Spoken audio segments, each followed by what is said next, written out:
Okay, guys, we are live. So for those listening at home, welcome to the Dungeon Musings YouTube channel. My name is Kevin Madison, and I'll be your friendly director today, because today we're returning once again to MCDM's excellent tactical heroic cinematic fantasy RPG, Draw Steel, to introduce yet another of our players to this excellent game. And today's session is called Death to HOHGARR. Let me introduce you to the stars of today's session. I'll go the order I've got you guys on the screen here. Why don't you tell us who you are and who you're playing today. First up, we've got our resident armor smith, Dave. Hey everybody, I'm Dave, and I'm playing Vargosh, your favorite orc reaver or fury, I guess. Yeah, it's gonna be fun. Very nice. Next up is George. Hey everybody, I'm George. I am playing Alia Emberwick, who is a polder, which is equivalent of a halfling, elementalist, who is an acolyte of fire and a former agent of some kind, like a spy type. What? You never mentioned that before. I don't know. That was a mistake. Hold on. I was reading a different character sheet. And last but certainly not least, joining us with Draw Steel for the first time is John. Hey everyone, I am John, and I'm playing Phil Corral Hawkwind. He is a Wood Elf explorer who apparently is a conduit of the nature domain. Very nice. So, guys, one of the things, John, that the Draw Steel encourages you to do when introducing a game to new players is to start in the thick of things. So what I'd like you guys to picture, I do not have a illustration of this, but there are two carts, fantasy carts drawn by large draft horses. They are aged, and they have the kind of, coverings over them. There are two people sitting in the front of each of the two wagons as they're slowly making their way up. And you can see through this heavily forested domain, they seem to be reaching a point where there are crossroads heading in many different directions. There are names on them that really are not consequential for the purpose of today. But the two sitting behind, not the wheel, but at the reins of each of the wagons, they seem to be studying the forest warily. And as they are, one of them has made the bend up a turn and is beginning to turn to the east. The other is not quite there. And there is the sound of hideous cackling and a voice in a language that could not be spoken by human lips barks out. And there are a horde of hideous, furred, fanged, and barbed creatures running towards these things. Gnolls, for those who know such creatures. But it is not these helpless caravaneers who are going to be surprised, because they quickly turn, and each of them on each of the wagons pulls a lever, and the canvas frame on each drops away, revealing two heroes in one wagon and two in another. Let me bring you over, guys, to our crossroads ambush. So, you guys are right here. Vargosh, I've got you in the back. I think you talked a little too much about tossing either Alia or Phil Corral. So both of them elected to ride in the front. I'm just going to get rid of your surname here, Phil Corral, because it's taking up a lot of you too, Alia. Yeah. So, there we go. Now, one of the things that happens, because you guys have surprise on these gnolls, and maybe I'll show you, just because I'm trying to make use of as many illustrations as I can from the book. I'll show you here. The abyssal hyenas that are charging towards you. Look at these vicious things.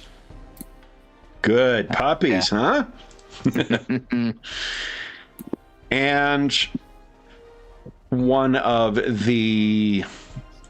on the left there, I'll put there's the summoner.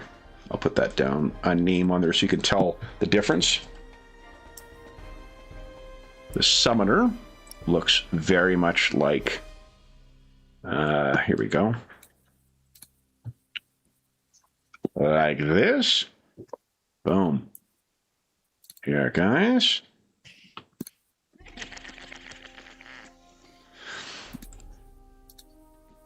And there is a marauder at the back among the other gnolls. And he... There we go. Marauder. Looks like this.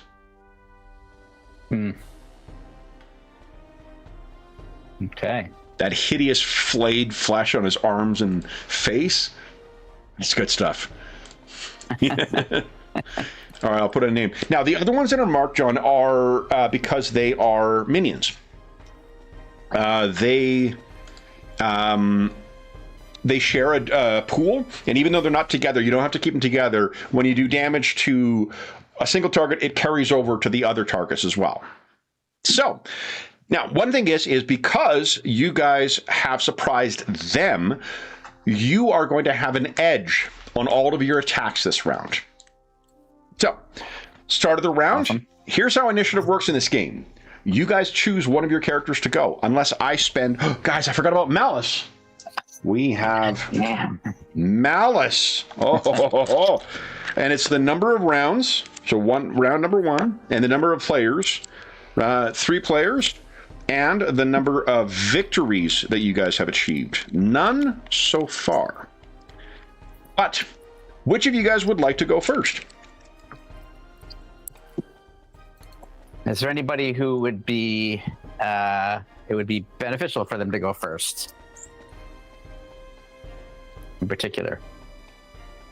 Because if not, the opposite here is I'm probably out of range for most of my stuff. So okay. If one of you guys wants to go first and hit them while they're far away, then okay, John, you got something? And remember, if you got something that hits a single target, if you have something that hits multiple targets, all it does is applies to whatever minions are within that square. It doesn't carry over. But if you have at least one minion within range, you can hit the whole pack. And I've got them color-coded for you so that you can tell which pack is which, or which squad is which. Gotcha. Who's going? I got an area effect one that can hit a lot, like a group, but it requires that I max out my prayer roll to start with, so there's not a lot to lean on. Why don't I go first? Just because, like, I'm always ready to hit things with fire. Yep. Now, do you get 2 automatically, or do you roll for it? I get 2 automatically. Okay. So starting my turn with 2 essence. I also put up 3 heroic tokens for us, so we can remember that. Nice. Oh, yeah. For those. So those are... George, whose team are you on here? Come on. With... That's true. I am a spy. You never know. So, wait, Kim, what does that whisper say? I mean. All right. So I'm for my main action because I am in. I'll double check, but I'm pretty sure I am in range just from what I see. You got a 10-foot range, right? Oh yeah. Yeah. 10 squares. Yeah, no problem. All right. So I'm gonna do for my main action a hurl element. Nice. So I'm going to cast a ball of elemental energy at my foe. Okay. Which would be the blue guys there. So here we go. Remember, you got an edge on the attack? Yep. Got it. Perfect. Here we go. That's Tier 3. Beautiful. Now, what we figured out last time is that I get there's actually a bonus of 2 on my damage. From my 2 abilities. So at 10 total fire damage. And Falcarel, there's a target that takes fire damage, so you gain 1 piety. 2 piety. Nice. Oh, and I did some fire damage. I get an essence. Oh, that's Look nice. at that. Very nice. Okay, so it's 8. Kevin, yes, it's 10. 10. Yeah. But I didn't use this last time. I have a maneuver. Yeah. That I can use, which is called. Well, I've used it before, but I used it a different way. I have 3 options. Practical magic. It has 3 different effects that I get to choose. One of which is what I'm going to use is you choose a creature within the distance of your hurl element ability, which is what I just did. And one of the following damage types. So I'm just going to pick fire as well. Okay. That creature takes damage of the chosen type equal to your reason score, which is 2. So it'll be a total of 12 damage. Nice. Okay, so then that is another 2 on him. Okay. And then I have no move that I need to take this turn. So that is it for me. All right, so Alia unleashes with a bunch of fire. Then it is my turn to go with somebody. Let's go with let's go with the big guy. Let's go with the summoner. So he is going to cackle, and seeing that you guys are there, he's got a speed of 5. 1, 2, 3, 4, 5. All right, and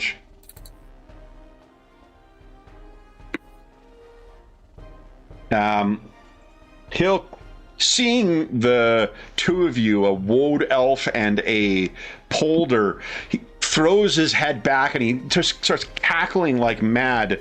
I'm spending 3 malice. Oh, man. So 2 more.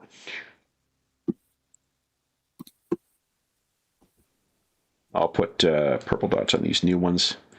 2 more of these abyssal hyenas crawl their way up from the ground and the netherworld as a maneuver. And he is then going to, when his head comes back down, he fries out, and there is a gout of fire that spews from his mouth and incinerates one of the 2 civilians sitting in the front seat there. With fire damage? Fire damage, yeah. Thank you. I don't think you take it every... Do you get it every time? That doesn't seem... a creature within 10 squares. But I think is it the first time in combat? In a round? The first time... to party the first time in an encounter that you were Nope, you're right. It's the first time. Yeah. Yeah. Sometimes it's first time in a combat. Sometimes first time in a round. It depends on the thing. But otherwise, trust me, you'd have way too much hero resources. Yeah. Trust me. But it sets you up for like a 5 round, because you're not going first. It does set you up for potentially 5 piety power right off the hop, right? So, speaking of which of you, Vargosh or Filkaral, who wants to go next? He's muted. Go ahead. Okay, I'll go first. Second. Roll piety. Okay. 1. Okay, so you got 3 so far. Good thing I didn't pray. Yeah, That'd have been bad. And main action, I've got a 3 action ability. A 3 piety ability? Yeah, 3 piety. 3 cube within 10. I'll target the 3x3 cube is what it's saying, right? That's correct, yeah. Okay. I'll target that with, I'm going to call the thunder down. Nice. Yeah, awesome. Okay. Click on the dice. And remember, you're rolling with an edge. I did click the dice. You did not. You clicked on the name. Because the dice will prompt a roll for you. Oh, okay. Yeah, it'll be the 2. It's one of the things that's different. It's nice that you can display it if you want to show. Okay. That was bad. Tier 1. Well, actually, it's not terrible. I have something that lets me re-roll a 1. No exploration skill group. No. Okay. All right, but that still is 2 points of sonic damage, though, to everything within there. So that takes damage, and they are pushed 1. Nice. Which is helpful because that guy seemed to have a pretty limited range on push 1. So that was just your main action. You still have a maneuver, and you still have a move. Okay. Got a maneuver that heals, but nobody's wounded, so... The charred guy in the seat. Nobody important's injured. Catch breath. Yeah. I mean, he is dead. He's dead. Yeah. He's dead. Okay. Yeah. I don't got any that apply, but I'm thinking I could move. Okay, where are you going to go? Away from these things, because I don't want to be chewed on. So I got a movement of 6, right? Correct. I'm running to Vargosh. Okay. He's gonna throw you. Just warning you. He can throw me away from them. Okay. Then, so you leap over the side, and do you have any maneuver you wish to do? Hide. You could try and hide. Yeah, there you go. Yeah. That's a good idea. So it's an agility check. If you have stealth as a skill, you'll get +2. That'll be under intrigue skills, I believe. I do not. Okay, so then it's just an agility check. Do I get an edge on it? You do not, only on your attacks this round. Okay, tier 2 though. Nice. Okay. I think All right. There is this. In Sorry, I edge, did have something. made to. You can magically alter your shiny. Nice. Yeah. Oh, that's cool. Yeah, absolutely. Gives them a Bane, so it's a 16, so still tier 2, but Okay. they get a Bane to find me though. Yes, nice. Okay, Oh, that's then that's the end of your turn. Vanish. Yep, that's it. Okay, then it is their turn. So the 2 summon things are going to go right for you, Aelia. Sorry. Okay. They move up, and let's see here. Oh shit. 19. That is 6. That is 9 points of damage, and you are grabbed. Okay, so I have a free triggered action called Ward of Surprising Reactivity. Okay. Can you click on it? Oh yeah, sorry. It's okay. I'm literally looking at the book. Let's see. Reactions. Here we go. They've added in a little. There's a little like. It's under features, I think. Yeah, it's under features. So let me. There we go. Awesome. There you go. So I still take the damage. Yeah. It's just gonna I believe, but this might be something we have to look up, or you might know. If it pushes it back automatically, am I no longer grabbed?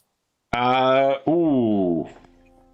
Good question. Let's take a look at the. Don't actually They do have that know great. They have that great index right at the start of the book, which I just really love. Oh, that's true. Not index, a glossary. All right, so push. Let's see. Force movement that takes you away from it in a straight line, and grabbed. Okay, it's page 77. Let's take a look here. Okay. I don't know how those two interact. Yeah. Here we go. Grabbed.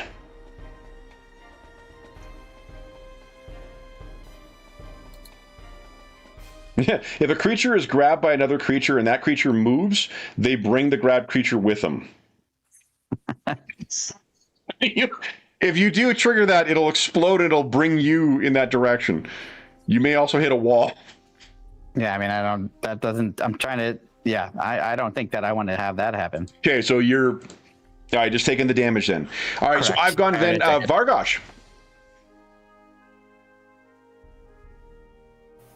Okay, so that changes the plan. Can I jump from the cart over towards where Aelia is? Yeah, absolutely. Yeah. You got to move a 6, right? Yeah, and I'm a good jumper, so I don't know. Do I want to roll for a leap? Yeah. You could just treating it as difficult terrain. You got plenty of move to get there. Okay, then can I get onto there? Sure. Sure. Then I'm going to do what Vargosh does best. Attack things. Nice. Oh, roll for your ferocity too. Is there a button for that? Or There is. If you open up the drop down and you click on, there's a D3 there. So you get D3. Kevin, I did find something. Yeah. So if a grabbed creature teleports, or if either the grabbed creature or the creature grabbing them is force moved so that both creatures are no longer adjacent to each other, that creature is no longer grabbed. Oh, nice. Okay. So then, hold up, Vargosh. Put you back here. Sorry about that. That's okay. And then, so double your reason, right? Oh, so 4. Yeah, exactly. 4. Okay, Oh, then. God. I was getting really worried there for a second. Yeah. Okay, so but that one hits the wall, which means it'll take 3 times 6 points of damage. Look at that. Ooh. Okay. Sorry, Vargas, does that Nick. change your plans at all? Yep. Okay, then they're not too bad. Oh, you guys are fine. All right, sounds good. I don't know about that. I took 9 points of damage. That's Oh, yeah. half my stamina. Okay, well, I'm gonna jump down and run over here and to the death. Love it. Oh, wait. Where? Okay, so where do you say there's this D3 So drop click down? on the conditions or the characteristics, and then underneath your heroic resource, it should have a little button you can click there. Characteristics underneath. Oh, okay, open characteristics. There we go. Yeah. Ferocity. There's my D3. Nice. 3 ferocity. Okay, Hell yeah. And that is the blue bar. No, the blue bars are surges. There isn't a bar for heroic resources yet. That's one thing they still haven't fixed. Yeah, that's right. We talked about What? that. You know, hold on. I said that the last time. Let me double check. Oh, What? Take your turn. I'll take a Yeah. look at the token and see if. Yeah, you got to be in the upgraded version, not legacy, for the 4th button. No. It's not the 4th button. It's the. It's whether there's a specific thing that'll track to the character sheet. Oh. It There's a doesn't box. work. Yeah, There's John. a It's not. box right above it on the character sheet that I'm going to put my number in, but it doesn't show on the token. That's all. Yeah. Yeah, and it doesn't. Resources. Oh, wait a minute. Here. Hold up. Let's see. Vargosh, hold up. I imagine you guys are more interested in the resources. Let me take a look here. Then our recoveries. Yeah. Look at that. Boom. Not that your recoveries. Recoveries you do spend, that is something you're going to want to have access to, John. The surges is going to be less necessary for the thing. Cool. So resource, there we go. We don't have a maximum amount for heroic resource, do we? Nope, but they all go away at the end of a session, or end of a fight. So great, that's awesome. So is that cool. showing up now, Dave? Did you put a 3 in your resource? It did. I put Awesome. Awesome. Okay. Is it showing up on my token? It is. Yeah. Okay, I can't see it. It's not updating here, but that's Oh, fine. hold up. Let me do this. We'll do the shuffle here. Where am I going to put you? Yeah. Put you here. Put you back here. That looked cool. Nice. It's working Mine now? is there too. Yeah. I saw a wishing Excellent. well, and now I've got a heroic resource. All right. We wished on the wishing well, and we got her. So we got your ferocity, and then you did your maneuver, and a main action. What are you doing? Okay. Just a reminder, because it's a squad, if you do damage to one, it will still carry over to the other one. You don't have to be in contact. We just narratively add in how the damage carried over. Well, I'm going to do this reckless attack because if I kill this thing that's right beside me, it won't be beside me anymore. So, Love it. No edge or pain. No, but I'll get 2 surges from. You have edge. You have edge on. I do. You do because you surprise them. Oh, right, because we're dropping the ambush. Yeah. So edge and bonus 0. Tier 1. Got All right. Okay, 2 surges. So. The kit adds now. That's fucking awesome. So if you've got a kit good. and it's applied, it adds automatically. Because look at that Sweet. tier 3 damage there, Dave. Wow. 15. That would be pretty sweet. Okay, so then that is a tier 1. Remember, you got 3 heroic tokens. Those can be used. They only be used, for throughout the whole session. But Can I use a surge? no, you don't have any surges yet. I get them after. So yeah. Well, Yeah. and let me just tell you both what a hero token does, because there's a few things. One, you can you spend 1 to get 2 surges. You could spend 1 when you fail a saving throw, which lets you succeed instead. You can spend 1 to reroll a test, but you have to use the new roll. And finally, you can spend 2 hero tokens on your turn, or after you take damage, to regain stamina equal to your recovery value. Ooh. So this one, you gain 2, and the target can make an opportunity. Oh. So yeah, it's dead. You can spend those surges to increase damage, I guess. Well, no, because it would have taken the damage and then you have the surges. So I think you've got two. I think I get the surges after the attack, so... Yeah, so that kills the one that's in front of you and slams into the other one. So that is... Just warm it up. There we go. Awesome. And that's on a slope up, right? So Nice. you still have a maneuver, and you got 2 surges now. Yes.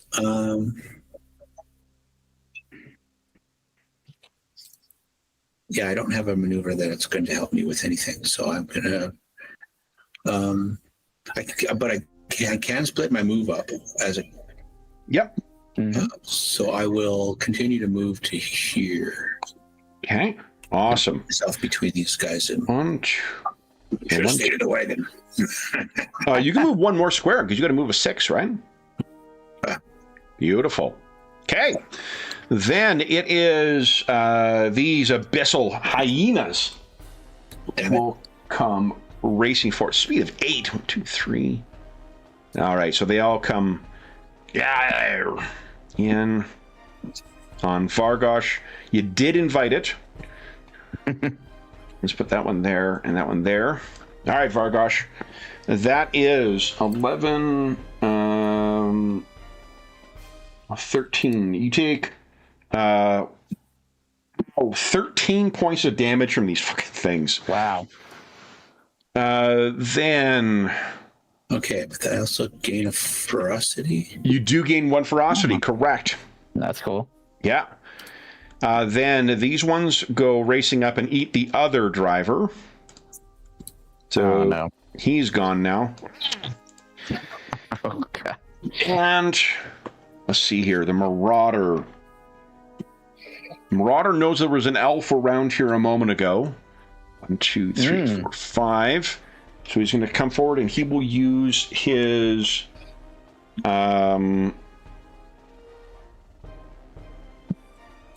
was it a maneuver or a main action to seek? Let's see. I think it's a maneuver. Yeah, it sounds like a maneuver kind of thing, right? It is. Yeah. It's right in It is. Okay, cool. Yeah, okay. Oh, I take half the damage. Do you have a triggered action? Yeah, I'm just trying to figure out how that works. Here, I'll put it in chat. Sure. Unearthly reflexes. Half the damage to the triggering effect, which means you would only take 6 points of damage, and you can shift 2 squares. But I won't. I'll stay where I am. Got it. Okay. Yeah, I forgot about that. Thing's awesome. Okay. So he gets a. Oh, he sees where you are, Falcarel. You got a tier 3. Oh, he's got a Bane on it, doesn't he? yes. Yeah, so -2. That still is 18 plus. Marauder's got. Yeah. Plus I was 2 only a tier 2 intuition. success Yeah, to hide, 20. So yeah, it'll still be. So he gets tier 3, so he's able to see where you are. And then I don't think he's got another. What's his main action? Ooh.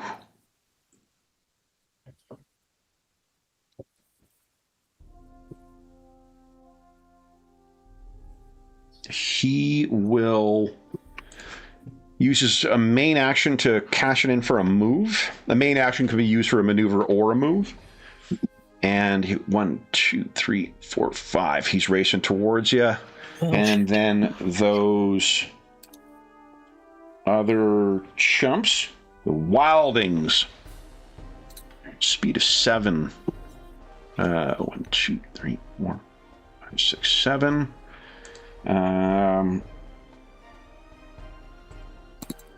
They'll use their main action to move again, and then they're going to grapple. So they've grabbed the drivers that are here, and they're getting ready to eat them next round. Oh, God. That is the end of round 1, guys. We're on to round 2. I gain 5 malice. Hey, who's going first? Who wants to go first? I have the potential to move everything away from you guys if I roll well. Great. Okay. Okay, Go for it. I'm going to offer a prayer. So, oh, nice. Okay, so go ahead and roll. Let's see. Come on, big. I take damage. I still get, 1d6 plus 1. So you do Yeah. get 1 extra. You'll get 2 piety from that. 6. Okay. 6 damage. Oh man. So 12, but I get 2 piety overall because I still get a +1 from it. Correct. That's right. Yep. Dang it. I was going to do something cool, but oh well. I mean, how much piety? Oh, you got only 2 now, right?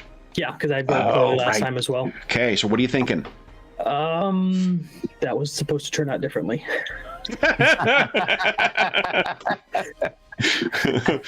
Yeah. So you get a move, a maneuver, and a main action. Okay. So reminder, maneuver to catch your breath allows you to spend your recovery and gain a recovery back. So you get 6 back. Yeah, I'm going to use Healing Grace. Oh, okay. Nice. All right. So spend 1 or more. So a target, are you using it on yourself or somebody else?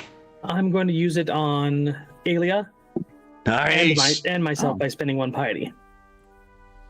Love it. Okay, Oh, awesome. love it. So, We get a roll of recovery.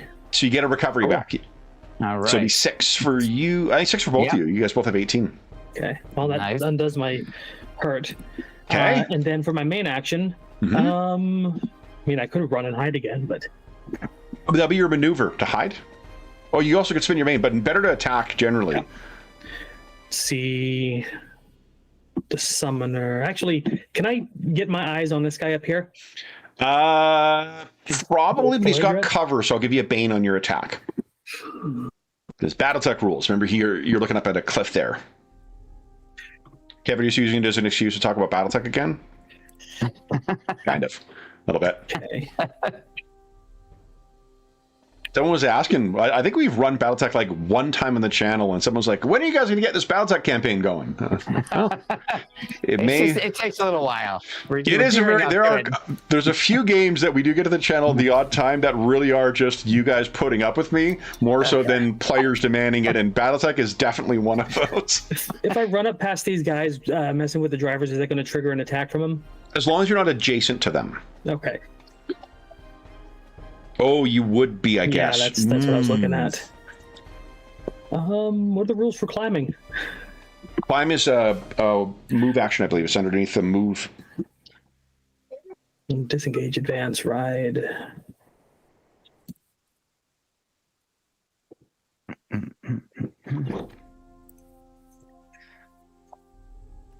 Let's see. Creatures without a climb move speed, each square costs 2 squares of movement. Okay. How high would you say this cliff is? 10 feet? Yeah. So I could move up next to it and probably hit it then. Go here, and then climb up So it'd be 1, here for 2, 5 3, squares. 4, and then 5, 6. Yep, you got it. Okay, then I will... This guy or the summoner? That guy's a minion. And remember, the color coding will tell you what... Nobody's colorblind, are there? I didn't even... No? Okay. I'm going to try to go after the summoner, see if I can get his attention. Sure. I'm going to do a holy lash at him. Love it. I don't know what it does, but I love it already. Very cool. Okay, so that is 7 holy damage. What does this one look like, John? Okay. And again, you can feel free to describe it. If you use a bow like the way his namesake does, you could describe it that way. If it's just a beam or whatever the fuck. Yeah, it's just like he probably got like vines and stuff, lashed around his armor. It just pulls into a bow shape. He pulls it back, and a holy arrow just forms, and he shoots it at him. Love it. It says a vertical pull of 3. Yeah, so that'll be 1, 2, 3 directly towards you. It lashes him and pulls him directly towards you. Okay, I think that is the end of your turn, right? Yes. Your maneuver. You haven't done a maneuver yet. Oh, you did. You're healing. That's right. Okay, then my turn. Guys, I've got an awful lot of malice here. Yeah. So you hit the summoner. He looks at you, throws his head back again, cackling, and 2 more abyssal hyenas pull themselves up from the ground as his maneuver. Oh, jeez. He will then use his fire wad on you. So, Kev, are you saying that he's going to Hork Flame on me? Yep. That is, not a good roll, though. That is 4 fire damage you take, Falcarol. Cool. Or what is it? Filcarol. I'm going to call you Falcarol. It's the session, probably. Yeah, I'm going to do all the right, same. and Ward. the burning... you're not burning, fortunately. Yeah. My quickness ward is going to activate. Which one? Oh, love it. And whenever adjacent creature... He's not adjacent. Oh. Adjacent creature. Oh, adjacent creature. Okay, I'm sorry. Yeah. And then he is... But good job of keeping an eye on it, though. Because there probably will be adjacent creatures soon, thanks to this guy. And then he is going to... 1, 2, 3... Back up to here. Get back over here. Okay. Who is next? Vargosh or Aelia? What do you think, Dave? I think I need to clear some of the field, unless you've got something big you want to go with. Why don't I focus on the blue squad there, and I'll let you handle your green squad. Okay. Do you want to go first, or do you want... You go first, and let's see how you do. Okay. I might change what I do. I didn't do this one last time, so we'll see how... Nice. So roll for your ferocity. Yeah. And remember, you 2 more. So you've hit 6, which means you've got your capped out ferocity benefit. Remember, edge on agility checks and an edge on whatever it is, the push maneuver. But we're not going to need it for very long. Nice. Because blood for blood. Love it. Nice. Vargosh is going to see how well they fight after I bleed them dry. Let's see. Okay, Big so money. edge on... No edge. It's only for the first round. Yeah. Here's 3. Look at that. 16 points of damage. Holy shit. Man. That kit bonus is pretty... I love they got the kit bonus working, because that wasn't working before. Okay, so that is 5, 12. Yeah. Oh, love it. Okay, so that's 17 damage. Nice. 12 is minus 5. Here we go. Look at that. So it says you can deal an extra 1d6 damage to yourself for an extra d6 damage to the target. To deal an extra. So you did 1d6 to yourself to deal 1 to them? Yeah.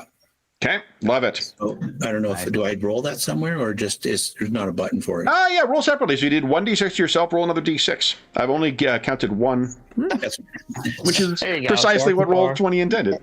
That's right. Roll20 is like fair. Okay, so Vargosh, that is only your first. So that was 5 ferocity that cost, and then you still have a move and still a maneuver. Okay, and if I move away from them, they'll get an attack. 3 strike, yeah. Yeah. Remember, enemies just have an automatic flat damage. They do. Right.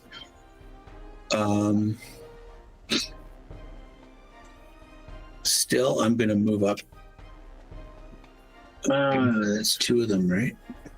2 of them, yeah. I'm at 20 out of 20. Yeah, I'm fine. I'm going to move up over by the cart. Okay, you take 6 points of damage. Okay. So I take 3. Well, no, but that's a triggered action, not a free triggered action. Huh? Your triggered action anytime I take damage? Unearthly Reflexes, I think, is triggered, not free triggered, but let me double check. Because, like I said, yours was the first sheet I set up, and they've changed the sheet since then. Here we go. Uncanny Reflexes. It's a trigger, which means you only get to do it once per turn. So if you use it now, the next thing it attacks you, like say if they move forward and attack you, you're not going to be able to use it then. Okay, so then I'll take the extra 3. Okay. The 6 move over there, and you still have a maneuver. What are you doing? I think I know what you're doing. Can I catch my breath? Oh yeah, good call. No, Nice. I thought you were gonna fucking throw Aelia. Your friend No. I'm good. No. Alia's good for now. But I'm going to take a recovery. Nice. Because my recovery is 9. But I'm at 14. Oh, I didn't quite hit my winded. Damn it. Oh, so close. That's all right. Okay, so then you gain 9 back. You'll be back up at 23. Nice. Beautiful. Recoveries are down to 9? Down to 9, and then you gain 9 back, because that's a third of your total stamina. Okay. Then it is... let's just go with these guys. So they're going to... Ooh, wait a minute. There's a tasty little polder back there. Let's start pushing around on this cart and try and get to that polder, hey? There we go. Yeah. Where are you going? Oh, shit, that's a big hit. Fuck, I grabbed you again. Well, don't worry. I'm going to use my pre-triggered reaction of good. activity. So that is 12 damage you take. Yikes. That is a big I think hit. I healed you. Yeah, for sure. Okay, and then you're going to push him back? Yeah, so they get pushed back 4. 1, 2, 3, 4. Look at that. Basically, there's like I've the way that this reaction works is that I kind of have like my whole body's ensorcelled with fire. So when I get struck, it goes flares out. Love it. Knocks back. Okay, then it's your turn, Alia. All right, so get 2 essence to start my turn. Yeah. So, but instead of spending one of my bigger things, I'm going to use one of my signature abilities, which is called bifurcated incineration. Love it. Yeah, so, and I'm going to, so it means I can basically choose 2 targets. So I wanted to choose the blue squad and the green squad. You got it.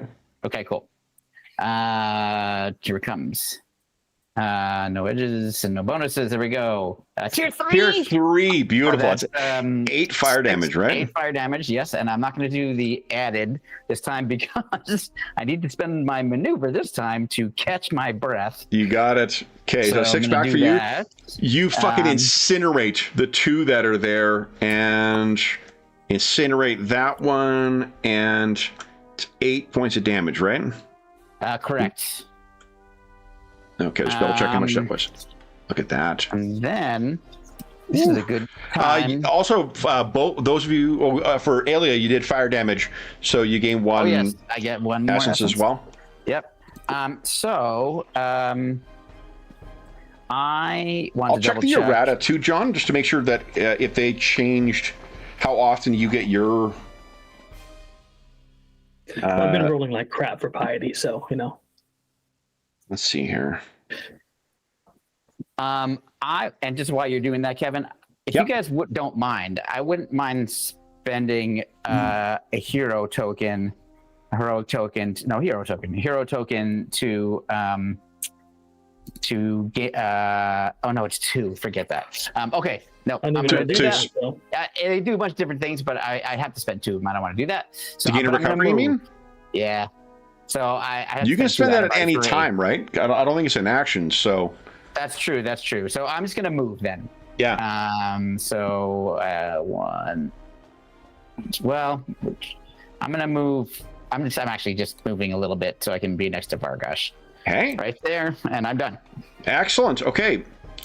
These guys fucking murder the drivers. These things are going to move in on Felcaral. That is 11, 13. So that is 10 points of damage, Felcaral. Ow. Now you can trigger your thing, though. Yeah, I'll trigger that and go over 2 there. Okay. Holy crap. Yeah, these things do a lot of free strike damage. Okay. Then it is... he's gone. They've gone to the Marauder. He's going to go clambering over these things. 1, 2, 3. Wait a minute. He's got some.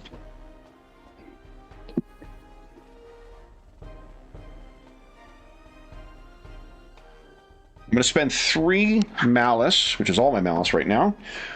He uses his cackle tongue maneuver, which allows him to everyone within 2 squares can shift their move. So these things come racing over to you guys. Okay. There, and then I guess right there. Then I shifted the cart. I moved the cart. So that was his everything. maneuver. But here's the fucking cool thing with the cackle tongue. They specifically say to be cautious when using gnolls because of this cackle tongue thing for tier 1 characters. Because so you just ignored that rule. No.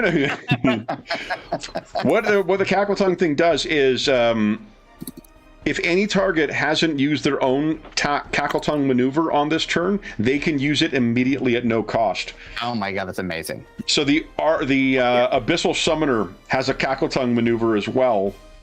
Chain reaction. Oh shit! But he was too much of a coward. So if he was within 2 of one of those hyenas, he would transform it into a duplicate of this fella. Oh wow. Yeah. That's cool. So, unfortunately, he's too far away. He was too much of a coward. He wanted to have that distance. All right. Then he's going to move, which requires moving across this cart here. So it's 1, 2, 3, 4. So, he's basically going to have to spend his actions 1, 2, 3, 4, 5. I guess he's the top there. That's all of his moves. That is the end of round 2, guys. We're on to round 3. Okay. 3 malice for round 3. 3 players. I have 6 malice. Which of our heroes is going first? I'd like to go first. All right. Should I risk praying to my gods and killing myself, or what? That's true. What do you think? I'm going to. Hell yeah. Only 33% chance of God saying no. There you go. So that's 4 piety then. Nice. 4 total. I was hoping to throw some gnolls off ledges there, but that didn't turn out the way I wanted it to. Okay, so I've got 4 total. Gotta close this thing. Did you spend 2 piety last time? Oh, you only spent 1, right? 1, yeah. So you should have 5 piety total. Well, I had 2 last time and I spent 1, and I just gained 3 now. Or did I get...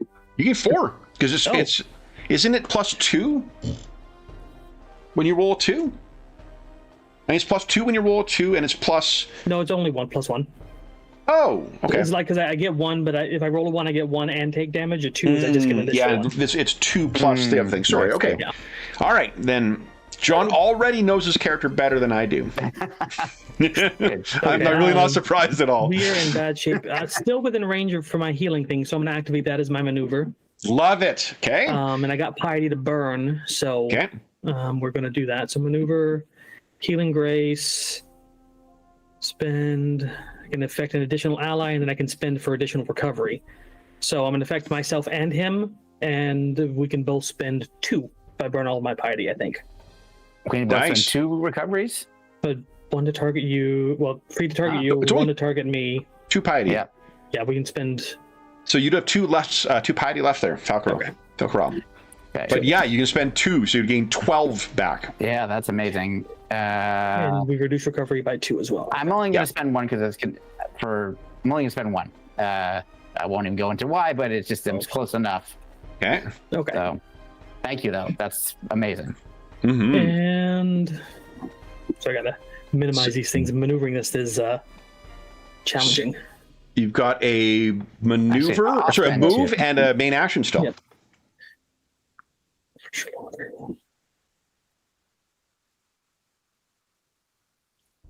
Okay, I think I'll use my other signature ability, Sacrificial Offer. Ooh, what's that do?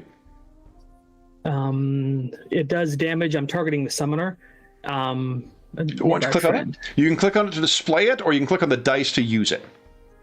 Just making sure it doesn't say adjacent. It doesn't. Okay. Yep. Here too. Beautiful. So, nice. So you choose yourself or 1 ally. That character can impose a bane on the 1 power roll made against him. That's awesome. And the power roll, is that like just any attack against me? Attack I'm using, yeah, it's a power roll. Okay. I'm gonna apply it to myself because I don't. Okay. It's formed here, and then I got a move action left. That is 6 corruption. Nice. Love it. And disengage. I can shift 1 square. That would force him to shift towards me and have to use a move action. So yeah, I'll shift 1 square away. Okay, you got it. Let's go there. Okay, excellent. All right, my turn. Let's go. Gosh, I got a lot of malice, guys. Ooh. Yeah. We need to kill that damn summoner. Yeah, I'm trying to decide to go with him. Yes. I think Agreed. Vargosh isn't a caster, but every time No, that no, no. summoner does something, more of those things come up out of the ground. You are Okay. totally right. All right, I think let's go with the summoner because you guys seem to really love him. He is going to, as his move, will move within, let's see here, he can move 5, 1, 2, 3, 4 to right there. No, not the cackle. Pass his head back and uses Summoner's Cackle Tongue. Oh. Actually, it only affects one. It only affects one. Okay. And they keep their current stamina, so it doesn't. They can do a lot more damage, but they go down just as quick. Okay. So this one's no longer a minion, but he only has that much health. Interesting. And then he has a Bane on his attack on you, but he's going to try to use his Flame Wad. That is a 16, so that is 5 points of fire damage on you. Okay. Oh, wait. Minus 2 is still 14, so yeah, 2 points or 5 points of fire damage. Okay. Which of you would like to go? I can try to hit that summoner, Dave. Okay. They're grouped up nicely there. Marcus, just Guys, I forgot one. I gotta do one action because he used his Cackle Tongue maneuver, means that the Marauder can use his Cackle Tongue maneuver. Oh, right. Those things can all allies within 2 can now shift. So one of them races up onto Phil Corral. Okay. Okay, sorry. Yes, and then Alia, what are you doing? I said, Vargosh, just duck down a little bit. I'm tiny. And then I am going to cast a spell called the Flesh, a Crucible, which is going to cost me. And I just got 2. Sorry, I have one more thing.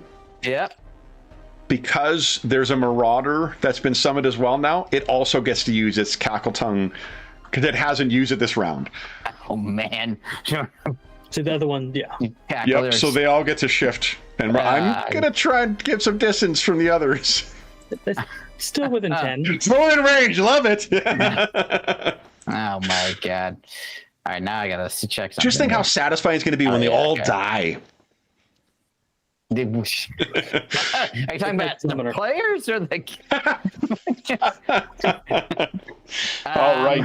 All right, so I got 2 essence for the start of the turn. Yeah. My turn. I am casting a spell called the Flesh, a Crucible, on the Summoner specifically. It's within 10, range 10. I have no edge or nothing. Here we go. Tier 3! Tier 3. 15 fire damage. Holy shit. So what does it look like as the summoner is utterly consumed? Just suddenly, it's like spontaneous combustion is what it looks like. This is not about hurling fire at him. Just suddenly his body heats up so much and fire starts coming out from underneath whatever he's wearing and then burns it all up and he kind of goes down cackling, but not in a way that helps his friends. So here's another amazing thing about Knowles, guys. For the Marauders, whenever a non-minion ally within 7 squares of the Marauder is reduced to 0 stamina, the Marauder moves up to their speed and can make a free attack. You bastards. So that was within 7. All right. So this one races and leaps down to where you are, Alia. Yep. That is... it's a free strike. You take 2 points of damage. Okay. And... There we 2, go. 3, 4, 5. We cannot get to you guys. Oh, they have to go towards the source, or? They can go towards anything, but they're more concerned about I think mechanically, that's just the way Knowles would think. Okay. I got plenty of other ways to screw you. But sorry, then Ellie, you have a maneuver, and you have you took 2 points of damage. I did. Oh, you did already. Sorry. Yes. Yep. I last time I was going to use only one recovery, but I wound up using 2. I love it. Put it in the Yep. chat Good call. I was words. Rightfully so. So I am going to shift, and because I have graceful retreat because of my size, I can shift 2. Yeah. So I'd like to get up, standing on where those dead drivers were. Can I do that? That is difficult terrain. It's kind of difficult terrain you're moving through, so I don't think you can shift across it. All right, that makes sense. So I'll just shift back 1 diagonal. Like, well, I don't want to put my space in between me. I'll just shift 1. But you're shifting onto difficult terrain, though. Oh, the whole thing's difficult terrain, right? Yeah, Right. So, which means I can't shift. Although you're shift out of luck. You know what? I noticed something in I was going over the rules today, unsurprisingly. Yeah. You can move through allies. Yep. So can I shift 2 over to here? Heck yeah. Yeah. All right. So you can even go to there if you wanted. That's okay. You don't get closer to the Marauder? He likes you. Not really. I thought about it, and you know what? I think I see it, and then I have a maneuver which I'm going to use practical magic. Nice. So that's good ability, terrible film.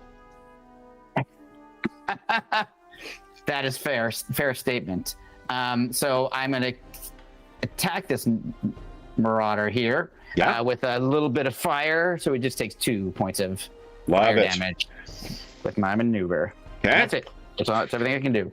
All right. Then it is our turn. That Marauder is going to finish his move in to get you. And I will terribly swings at you with that flail. 4 points of damage. 4 points of damage. Alrighty. Make it 5 points of damage. All right, sure. Oh, wait. No, ignore me. I read the ability wrong. Okay. Then I get to do my free triggered reaction of nice activity, so he gets pushed back 4. Love it. Okay. Then that's it for him. Vargosh, what are you doing? Oh, you're muted. Oh, excellent. I knew that was going to smoke. Okay, so Vargosh is going to move here. Yep. Oh, ferocity? Oh, yeah, ferocity. Ferocitousness. Come on, ferocity. Oh, 1. Okay. Okay. Which is kind of what I needed. Okay. Because... Oh, we're doing the same thing again? No, I'm going to use back. Love it. Hurling enemies backwards is an area of effect attack. Okay. Go right ahead. A whole bunch of them around me, so. Nice. That's freaking cool.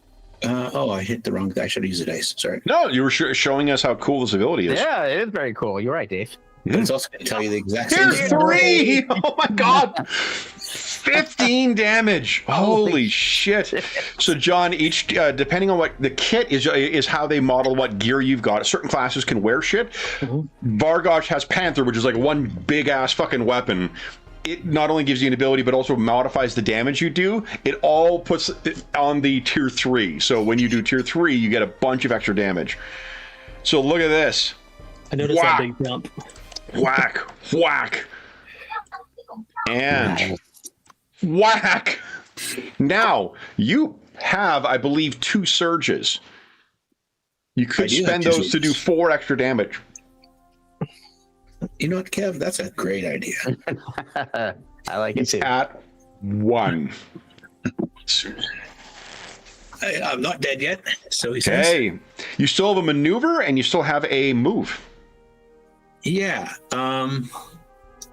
Remember, you got you had 2, so you've got that whatever your tier 2 was for your ferocity ability. That's active for this round, which I think affects how much you slide people, right? Right. Because one of the maneuvers is to knock back somebody. Oh, it says whenever you use the knockback ability the force movement distance gains a bonus equal to my agility score, which is 2. So would that guy have been forced back with additional force? Oh, hold up. Yeah, sorry, I forgot to knock him back. He was pushed back 3. No, because he was pushed back 3. That's when you use the knockback maneuver. Right. But he hits the wall. Actually, he's dead, Dave. Okay. But my back is a knockback maneuver. That's what I'm saying. Your back isn't a knockback maneuver. It is a maneuver that pushes people 3. Oh, okay, I see. Yeah, when there's a capitalization, that typically means that there's some term, like it's referring to a specific maneuver. But because you've killed a non-enemy one, that means the Marauder races in. Ailey, you take another 2 points of damage. All right, he gets knocked back 4. Whack-a-mole. Whack-a-polder. So now, Vargosh, that was, you have a maneuver, and because I forgot that he died because of the pushback. Okay, so you're done playing Whack-a-Mole? I'm done playing Whack-a-polder for now. Whack-a-polder. Whack-a-Mole? You have a what do you call it? Move and a maneuver? Move and a maneuver, yeah. Okay, so I'm going to move 1, 2, 3, 4, 5, 6 to that Marauder. Yeah. And I am going to grab. Oh, okay. So it should be under the maneuvers. There should be a button there for you. Nice. Beautiful. Tier 2. You can grab the target, but if you do, they make a free strike against you before you were grabbed. What do you think? That's not like I've tried it and that's what the result is, or is that? Yeah. Like you got tier 2 on this, which means you can grab the target, but if you do, they make a free strike against you before they're grabbed. Oh, I see. Sure. You take 2 points of damage. Nice. And you could spend your trigger action. Trigger action in case something else hits me. Yeah, because there's only the 2 other abyssal gnolls to go. Oh, hold on. I forgot one of these guys on top here. I got a couple guys to go. So did you want to use it against that 2 to take 1, or you want to save it in case these gnolls get you? I'll save it in case those gnolls come running in. It's not a bad plan. It's my turn now. Let's go in with some gnolls. Yeah, look at that. Was not able to trick Vargosh. Vargosh, that is 16 again. Vargosh, you take 12 points of damage and you are grabbed. I'm going to take 6 points of damage instead. Okay. All right. So you grab the hold of him, and these things leap on you. That you've got him. Who's got you? These things do. Oh, man. All right. Dr. Seuss. Exactly. That and, Margot Kidder. All right, then, Filkaral. Yes. These things. Another 12 points of damage, and you are grabbed. I am down. Where are you at 0? -1. You could spend 2. There's no negative scores in this game, but you could spend 2 heroic tokens to gain a recovery. Yep. Sure. I can do that anytime, like before the damage, right? Anytime. Yep. Okay, so +6, and then I can't remember rules is written, but that's the way we've been playing. So I think that's right, Kevin. Is it okay? Did you say I was grabbed too? You're grabbed as well. Yeah. Okay, what does that do to me? That means you cannot move, I believe. Okay. Let's see.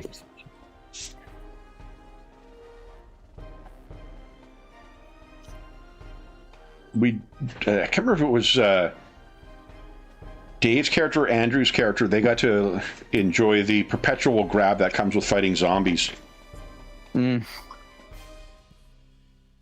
Grab reduces your speed to a 0 and causes you to take a bane on abilities that don't target the object, creature, or effect that has grabbed them. Okay. All right, so it's got a hold of you. But that's the end of round 3, guys. We're on to round 4. Alrighty. Round 4, I get 4 malice and 3 sins. Guys, I get 7. I have 9 malice right now. I'm sure no ill will come from that. Which of you is going first? I can get these things off me if I go. So. Okay, go right ahead then. You guys okay with that? That's totally fine. Yeah, I was worried about you. Will not be praying this turn. Okay. So I got 4 to work with. 2 piety. Okay. It's time to call down the thunder. Ooh. So it's that square thing I do before, except it only affects enemies in the square. Yep. And these are targeting, so no bane for me. Yep. Tier 2, I'm pushing them 2 squares diagonally away from me over the cliff. Yeah, remember, push is always automatically away from you. You don't get to choose, it's not a slide. So yeah, well, both of them will die when they hit the ground. Nice. Cool. And I can push any willing ally the same distance. I don't want to go that way, though. I think they need to be within 10. Yeah, do you want to push anybody else away? It would just be me in the effect. Unless it says you or an ally, it has to target an ally. Okay. Well, I'm the only one in the effect area, so it'll only be me. Well, no. Unless it says it can affect you, it cannot target you. Okay, it has to be an ally when it says an ally. Yeah. Well, none of my other allies are in the effect area, so. Yeah. So then it's not. So then you can't benefit from that. So that cost me 3. So I'm down to 1. And then you've got a maneuver and a move still. Gotcha. I think we can target Ayla. Actually, Vargosh looks like he can get healed, so I'm gonna target him and myself with Healing Grace. Love it. I'm spending the last piety point, so we can spend 1 resource. Recovery. Beautiful. So 1 recovery. Damn it! Why are you healing me? I'm not even hurt. You're going to be more hurt than me, and then I'm using. Am I completely 0 now that I'm not grabbed anymore? I haven't even gotten winded yet. This entire fight. Damn it! You're not. What do you call it? You're not grabbed anymore. No. So. Okay, so I'm gonna. I get myself. Yeah, you get 1 spend a recovery. You spend 1 recovery. Yeah. So gain 9 back. Okay. I Beautiful. All right. Then I'm gonna go with the Marauder before he dies. So first. Oh, it's sad that he's got no one else to take advantage of the Cackle Tongue. But you know what? Yeah, he is going to do it. So he cackles away, and these things can shift now. Right. So I'm going to send 1 over to Alia and 1 over to Felcaral. Oh, you bastards. Yeah. Knolls are amazing. Then it is, let's see here. So that was his maneuver. He's not going to move, but he is going to try and attack. It's a terrible roll. You take 4 points of damage. Vargosh. Oh, Vargosh. Okay. Yeah, Vargosh. No, those things don't get to attack. It's just the. Oh, gosh, I got it. He's able to shift them. Cool. And that's it for him. So Vargosh or Alia, right? Who'd like to go next? What do you think, Dave? Is this a new round? It's a new round still. Yeah, you guys haven't. That's when I got all that malice for. Yeah. Felcaral's gone. I've gone with a Marauder. Now you guys get to go. Yeah. Me? Okay. Cool. I'm gonna try to help us both out with a bifurcated. What is it called? Actually, a bifurcated incineration.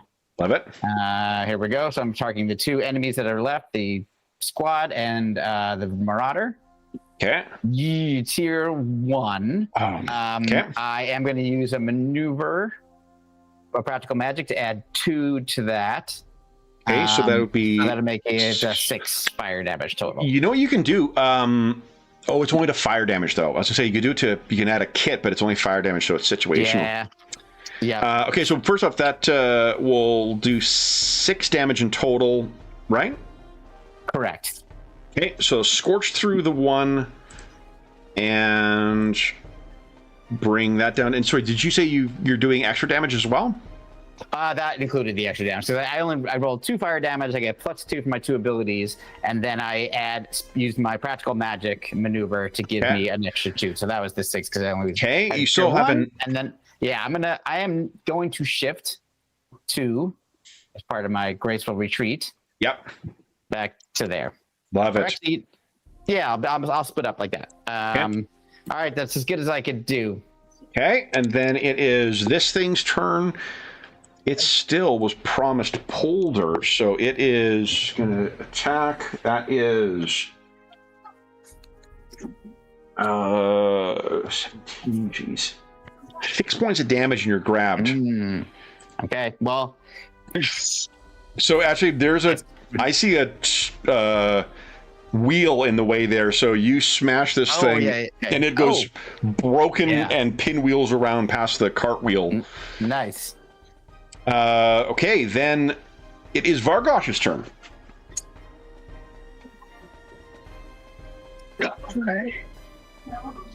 Okay. So you gain 1d3 ferocity.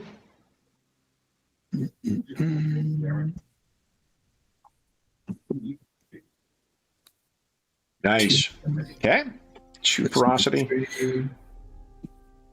And then This will go really quick once we know what we're all doing. Oh, yeah. And it's cool the way that, like, there's also a lot of other abilities that allow you to not interrupt, but like augment other players' actions on their turns and stuff. It's really, really cool. Yeah, I was eyeballing the aid another, but I was like, I'm in a bind here. Yeah, no, it's been tough. Okay, so then that is 8 points of damage. What does it look like as the Marauder goes down and you guys win this fight? great axe through the collarbone. And down it goes. All right, you guys, from defeating these no ambushers, first off, what happens as he hits the ground? Blood spurting out of the open wound. He sputters out in the common tongue, which I can't remember what it is in this game. He spouts out, HOHGARR will and blood spurts out of him and he dies. So everybody loses all their surges, but guys, you can put down 2 victories from this fight because it was a difficult fight. And what that means is when you start on your next combat encounter, you'll have 2 heroic resources to start. So, with them down, with him sputtering out the name, first thing is you guys can spend as many recoveries as you like outside of combat. Are they like a daily resource? It is a resource that only refreshes when you complete what's called a respite, which is a 24-hour period of taking no adventuring actions, of relaxing in a safe area. You probably will have a respite coming up. So healing is like it's limited based on how much recovery that you're able to do naturally. So that's interesting. And what happens to your victories when you complete a respite get cleared out and become XP. So that's how you do that. So having more victories gives you more resources to spend, so it encourages you to keep going and going. Got it. Exactly. Yeah. Vargosh walks over. That was a good little scrap. Hey. Why did you heal me? Why did you heal me? I wasn't even winded yet. You were surrounded. So let's talk about, you guys are unfortunately alone once again because your escorts are dead, but they knew what they were getting in for. Because you see, they were actually guards from the city of Tempest Cove, technically the kingdom of Tempest Cove. Because you see, guys, you have been sent here on a mission to confirm. First off, Alia, why don't you do you have any skill that would relate to like history or monsters or identifying one Noldish tribe from another? Yes, I have history and I have society. Okay, so I think history or society. Give us a reason check with society, please. Alrighty. All right. Whoops. It'll be plus 2 from the. I went past it. Oh, okay. Well, add 2 to the result. Now I've gone back. Sorry. Here we go. Tier 2. Nice. 2. Yeah. Okay. So what you can tell, the markings on these things, you identify as being from the Rot Bashers. Okay. The Rot Bashers are not part of the Gormaw clan that HOHGARR is from. And the reason that's a concern is something you've been tracking down. So I will first mention one of the most fun and memorable sort of like world bosses in classic WoW is a Gnoll boss called HOHGARR. And there are many player characters who have died to HOHGARR over the course because he is incredibly outleveled for the zone that he happens to be in. So if you stumble across him, the last thing you hear is this horrible Gnoll cackle, and then you die. Yeah, and he stuns you as you flee. So he's he's fucking great. This little introduction for you, John, is inspired by that heavily. So here's what happens, guys. The Aelia, your services have been engaged by the Kingdom of Tempest Cove. Tempest Cove has been here in this region for about 500 years, give or take. It means that it's not an ancient kingdom, but it is not a brand new kingdom either. Humans and the other, species of the sentient species and whatnot have been here for quite some time. You have hired some locals to assist with this, Vargosh for muscle and Phil Corral for his knowledge of the terrain. Nearby, Tempest Cove has a number of forests and such that are around it immediately, and that is where much of its wealth comes from. There's a river called the Thorn River that is a little further south of it too, so there are throughout the forest many different baronies and whatnot in service of Tempest Cove.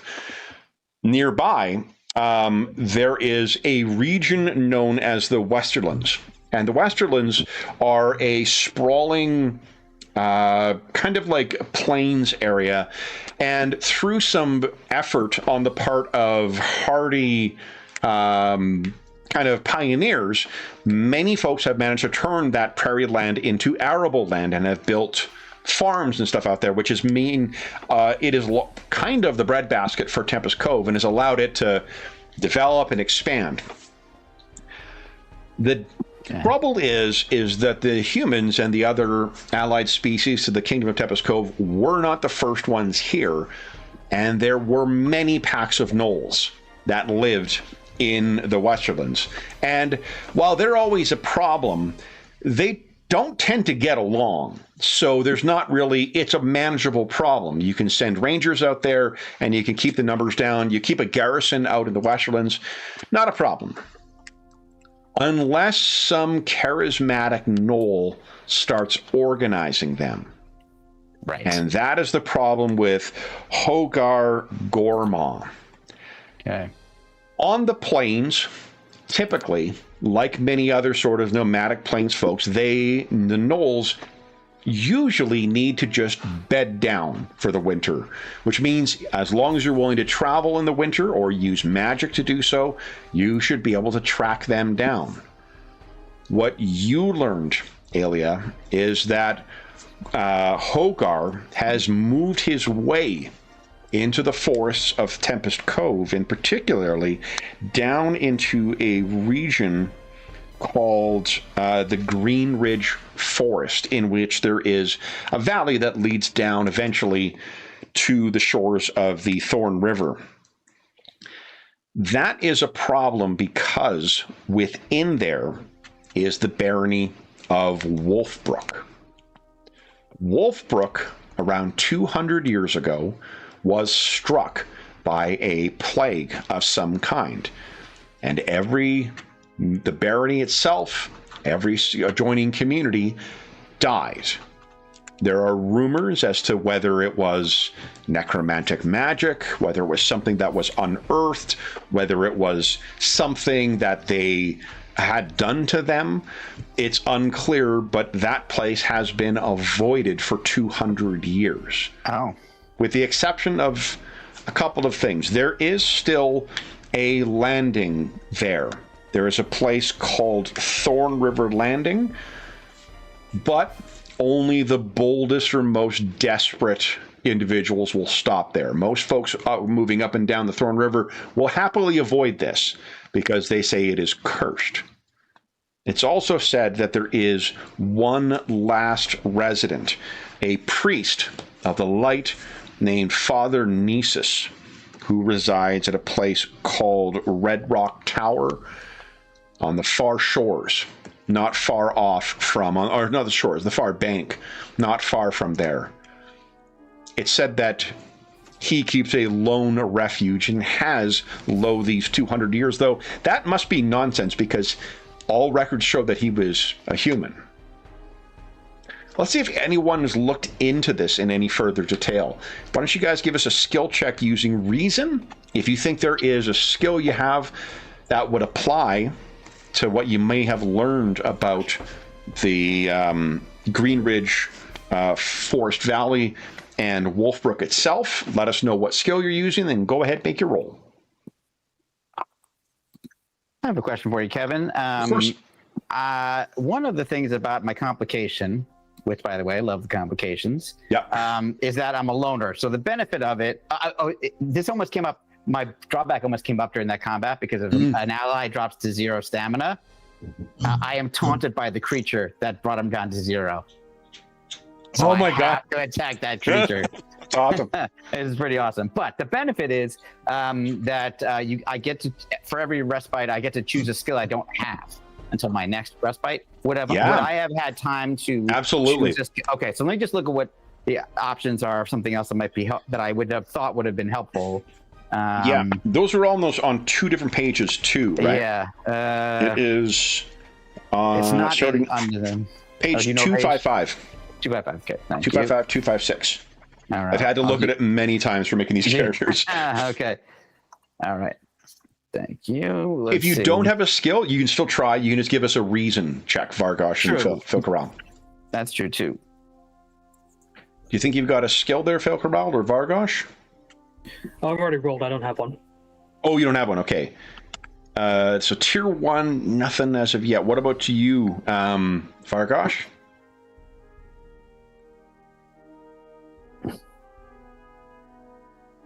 You think you have something tier 1? So no, whatever your efforts were, nothing of extra. Alia. Well, let's just say I'm gonna go with monsters. Yeah, love it. Okay. Okay. So, oops, here we go. Let me make a reason check here. There we go. Get the skill +2. Yep. Here we go. Here we go. Tier 2. Tier 2. You're gonna ask me a question. Okay. I will.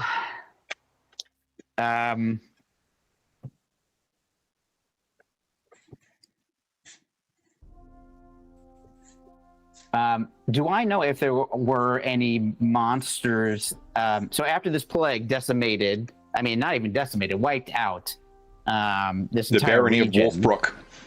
Yeah.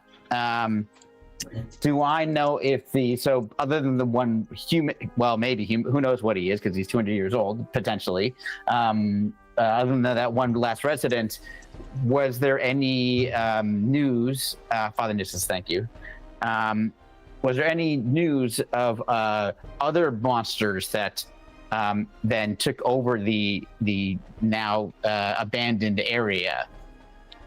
And I'll tell you why I'm asking, because I'm wondering if I could try to pit, find an ally in another monster. Hey, they're going to encroach on your territory or something. So you have not, which itself would tell you something, because 200 years of vacuum within, when there isn't the garrison within there, when there isn't settlers from Tempest Cove, it's the kind of thing where something would move in there, typically. Right. But the fact that nothing did tells you something, and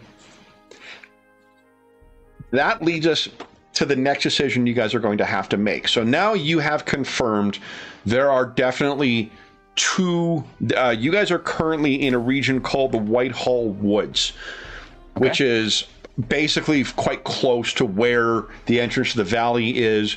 It means that either there's another group of gnolls that independently move their way in here and are somehow away from the Westerlands and moving in, while also invoking HOHGARR's name, or he's got at least 2 tribes, potentially more, all joining up in that valley. The valley is not far off. What the king of Tempest Cove is fearful of is a springtime invasion by a gnoll army. Yeah. So that makes sense. Hence, the name of this session, guys, HOHGARR must die. See what Your we can do. choices as to what to do next. Obviously, you know where the valley is, so you can make your way down into the Greenridge Forest Valley if you wish, and just try and find him. But there are 3 intriguing other opportunities who may have more information about the situation there, or some insight and benefit. Also, they may give you an opportunity to complete a respite if you can reach there. Here's your 3 options. One is, of course, Father Nisus. So if you make your way to Father Nisus's tower at Red Rock Tower, you may be able to find some information and some refuge with him. Yeah. Second option is another homage to one of the best quest lines in early WoW, is one involving a group called the Defias Brotherhood that have a terrific backstory involving betrayed Mason. It's basically labor relations gone horribly wrong. And there is something similar in our setting, but they are called the Beggars Guild. They were Masons who helped build Tempest Cove in the first place, and when it came time to pay the bill, the nobles told them where to go. We'll give you land instead of paying you what you're due. That led to them derisively calling them the Beggars Guild, and now the Beggars Guild is one of the most dangerous bandit and terrorist organizations within the kingdom. They can be identified by carrying around a tarnished coin that features the first king of Tempest Cove on it. They are active in many places, and Aelia, it is because of your connections that you have identified Ikram Old Soul as a leader of one of the bands of the Beggars Guild within here. Ikram Old Soul, if they're active in these woods, would have some information about what's gone on, and you don't doubt that they may have even plumbed down into the Greenridge Forest Valley. Final option is perhaps the most risky of them, because you've identified a renegade gnoll. As I said, gnolls are notoriously very hard to get along. It is very easy to turn gnolls on one another, in most cases. HOHGARR Gormaw just happens to be a charismatic one, but that charisma doesn't work on everybody. And there is a rival tribe, Krelzor Blighthooks. The Blighthooks tribe apparently is opposed to HOHGARR. So they may have some information as well. It will require you traveling to the edge of the Westerlands and getting information. Now, I've mentioned each of these. You can choose to go to more than just one, but each time will take time, which will allow them to build up forces. Right. So mechanically, I will be starting with more malice at the start of, if you go to 1, there's no change whatsoever. If you go to 2, I will start with 2 extra malice. If you go to 3, I will start with 4 extra malice. Okay. That's cool. I mean, it's not cool, but it's... No, it's mechanically cool. In the game, it sucks. Yeah, so those are your 3 options. Of those 3, do you guys have any questions?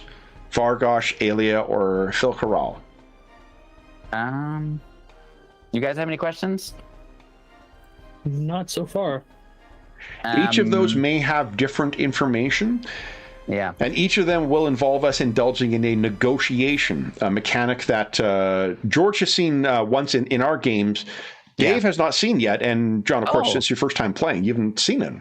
So each of these will, depending on these, some of these will be easier and more inclined towards your interests. And then each of them also has certain motivations that if you play to them in your role playing, it can make things more easily. But they also all have pitfalls. And if you happen to play to those in your role playing, it means automatic failure. So.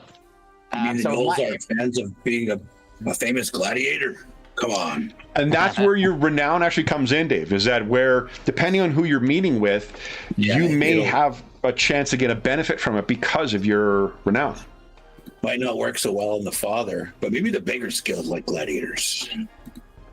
Possibly. My guess would be, I was Alia talking, not George mechanics-wise. I think from what I know, I believe we probably would be able to get information from Father Nissus most easily, given that he's a priest of light, of course. The Beggars Guild, let's just say I've had dealings with this sort in the past, but it probably could go either way. And then obviously dealing with any kind of Gnoll always seems to come fraught with danger. However, you were right, Vargosh. They may be impressed by you. So, I'm open to going to traveling to any one of these, and potentially based on what we know, we could decide if we need to go to another one. Are either of you leaning towards one of those three?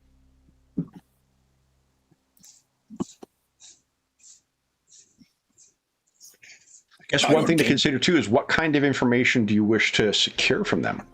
Because each of these will have different information as well. And how far and how dangerous is it to get to them? You said the Beggars Guild was the furthest, or they're scattered around? They're sort of scattered around. The Beggars Guild is within, like, narratively, you got time to go to any of them. One of them, what we're going to do is we're going to use the montage rules. Basically, the game has a mechanic that is similar to skill challenges. That is just, it's called montages. We'll be using montages, and depending on where you're going, some of them will be different from others, right? And then the potential complications you get from those montages will differ, whether you're, traveling down the river to go and see Father Nissus, whether you're searching through the woods to find the Beggars Guild, or whether you're heading out to the Westerlands and trying to find a Gnoll tribe. I will just interject that I think negotiations and montages were two of the great evolutions of the skill challenge system from 4E, and they did a really, really cool job with it. The negotiations, it might be my favorite social combat system I've ever read. I think it's just excellent. I 100% agree, and I literally today, I don't know, I waste a lot of time apparently, but I took this part of the day to figure out how to take that mechanic and apply it to Daggerheart, because Daggerheart has actually a lot of similar mechanics in a way, and actually I was like, oh, I could do it two clocks, one for patience. I was like, oh, I could totally model this. It's such but I never would have thought of it without Dark Steel. So it's really fun, I think, I'll just say, because there are mechanics to it, but it is totally about the role playing too. Yeah. And the way that they do it, you'll see. I won't say anything. And the same thing with montages. So then, as far as the three, as I said, you're going to find different ways of getting there. The challenges you'll face, reaching each of them will be different, but the onus is on you guys to figure out what you do to push the things forward.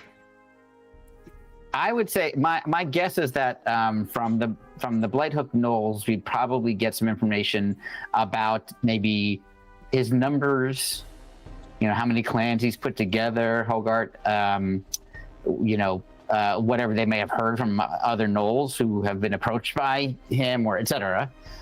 So kind of tactical information about what he's doing, where he is, how big his army may be at this point. I think from the Beggars Guild, it'll my guess is that it would be like, what's the hearsay? What are the rumors that people are hearing about incursions here or there? They also live closest to it as well, so they may have an idea of what the comings and goings. And then Father Nisus, if he is as old as they say, may have information about, likewise, of what coming and going from his perspective and history. That and maybe he may have solved the mystery of what this plague was. So I don't know which of those do you think? I mean, my feeling is, I would say, I'll put it this way: I am leaning toward Father Nisus as the first stop, anyway. But I am open to discussion, of course. What do you think, Falcaril? How are we? What are we calling you? Phil Corral. Phil Corral. Sorry, so used to the other. Yeah. Phil Corral. What do you think? I think the Barony of Wolfbrook would be our best option for Father Nisus. Yeah. Father Nisus? Vargosh, what are you thinking? And again, I can be convinced of other things. Sounds good to me. All right, so then I say we make our way toward Red Rock Tower. If we can find it. And if we need to go other places, we can make that decision strategically afterward. Yeah. It will also, when you reach there, give you an opportunity to complete a respite. That's going to be helpful. The other option you could do is head back to the famous inn at, I don't want to say Goldshire, but it's something like that. You can complete a respite now before you head out, but it means I'll get 2 extra malice at the start of the next fight then, because it'll be 1 more respite that you guys have completed. I'm going to do exactly 0 things that give Kevin more malice. Yeah, I say we just push on. Okay. Rest at Red Tower. Then, guys, why don't we take our mid-session break right now, and then we'll come back and we'll do the montage of you guys traveling to Red Rock Tower. So for those listening at home, we'll be back in about 5 minutes.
All right.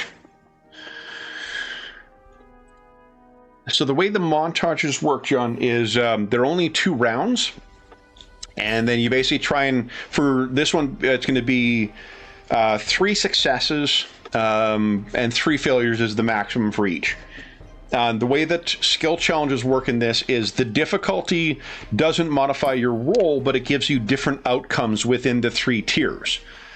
It's like an easy task will always succeed, but it potentially comes with a complication.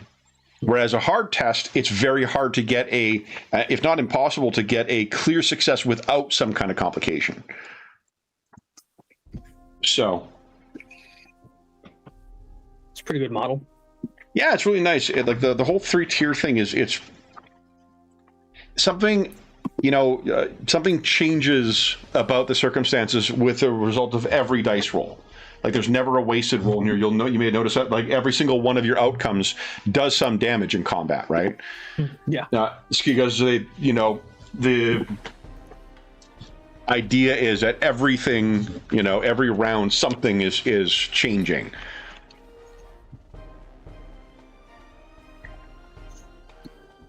All right. So the way the montages work is you cannot use the same skill twice. So you have to pick different skills. And that's across multiple heroes can use the same skills. A test or an assist with a specific skill represents each character's entire contribution to the montage skill test with that skill. So you all have to use different skills for the 6 rolls we'll be making. Each of you will we'll do 1 round where everyone gets to roll with a skill, and we'll figure out how that works in the narrative. And because there are 3 of you, we're going to do 3 successes and 3 failures as the thresholds. If you reach 3 failures, we're done with the montage. If you reach 3 successes, we're done with the montage. If you end up with somewhere in the middle at the end of it, then we'll just figure out from there. Because there are there's consequences with a mixed result as well. Let's see. So, for the first round, George, I mentioned it's going to go 2 rounds for this montage. Cool. Here are some of the challenges you can include. So, these will be determined as well whether you're choosing to sort of travel back to the sort of the main roads, make your way to the river and travel up and down the river, talking to communities along there, trying to figure out where this is. You could be forging directly across overland and then trying to figure out a way to get across to the other side of the Thorn River.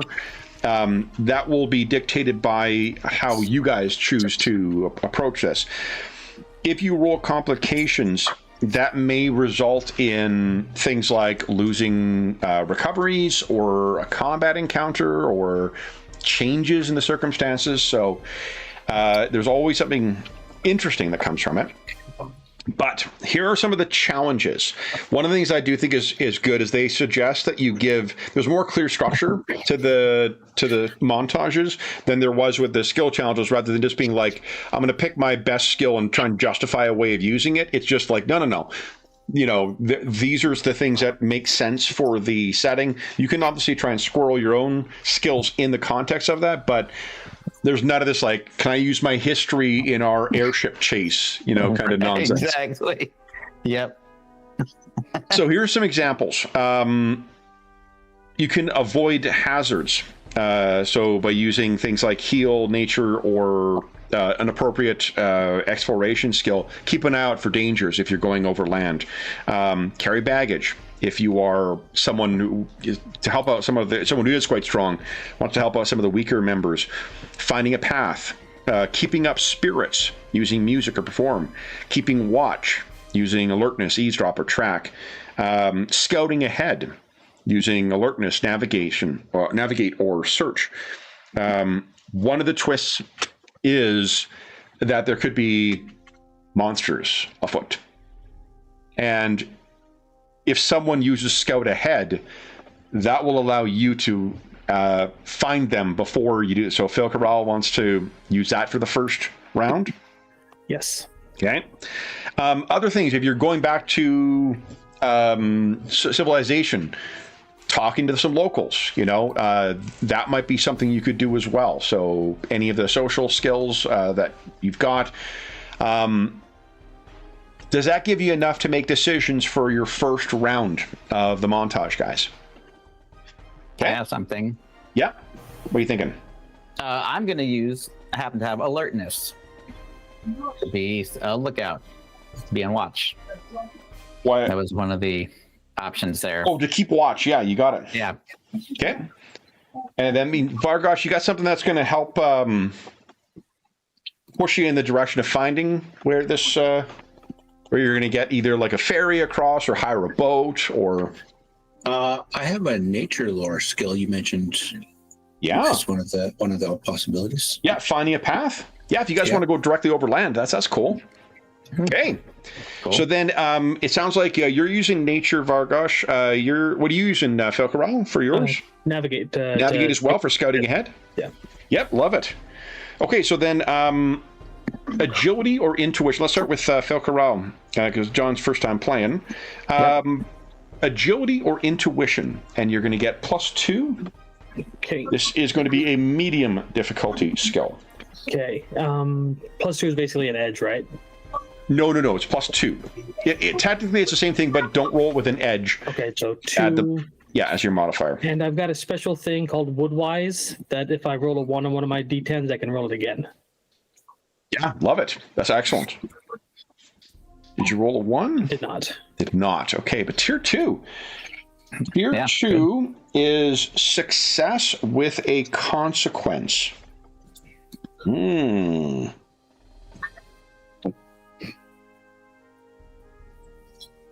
but you did get a success on the scout ahead. So I think the consequence for this, let's see here.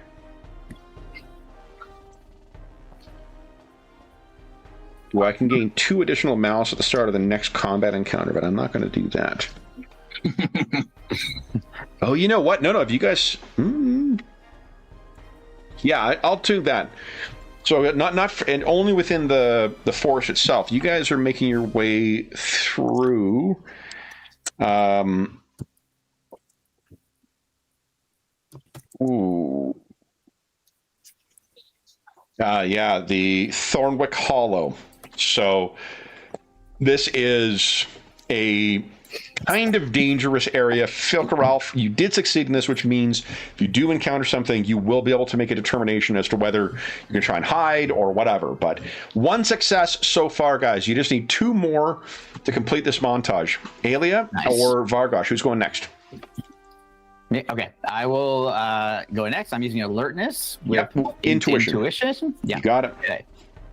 All right. Let me give myself a 2 here. It's a bit. Yikes. 1 failure, 1 success so far. Okay. And I don't know if we told you, John, but if you roll a 19 or 20, that is a critical. Yeah, I was wondering about that. I got something cool that happens on crits. Yeah. Nice.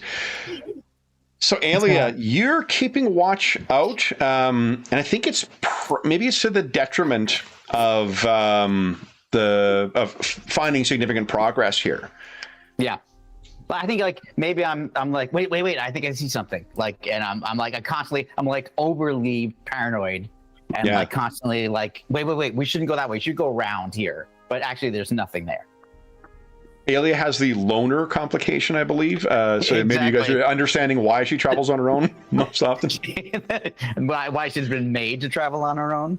Okay, so you're making your way through this, through the thicker parts of the Thornwick Grove and Thornwick Hollow. Forgive me, Thornwick Grove was on the other side of the kingdom. Right.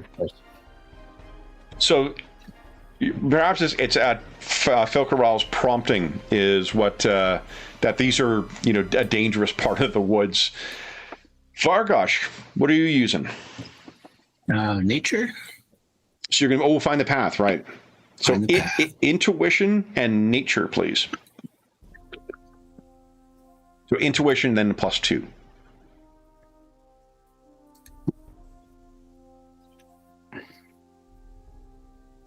Oh, Roll 20. It's like, you know, it'd be really fun if you guys failed.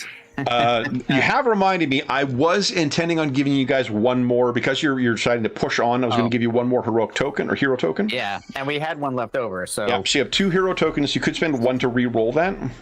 I think that's a good idea, Dave. I'm casting 1 in for you. All right. Here we go. Intuition. And +2 for skill. no Come fluff. on. Yeah, nice. It's your 2. Another one. Complication. We got 2 successes. All right. So, what you guys, the twist for this, you're basically almost at the river itself. You're avoiding, I'm assuming, the Green Ridge Forest Valley for now. Ooh. So you guys will need a group test in order to avoid this. Felkral, tell us what do you think you see in the days leading up to, as you're making your way along, what is in here is perhaps the largest and certainly unnaturally large bear that you've ever seen. You've seen prints of this as you're going along. You've seen evidence of it toppling trees. What does Phil Corral tell the others?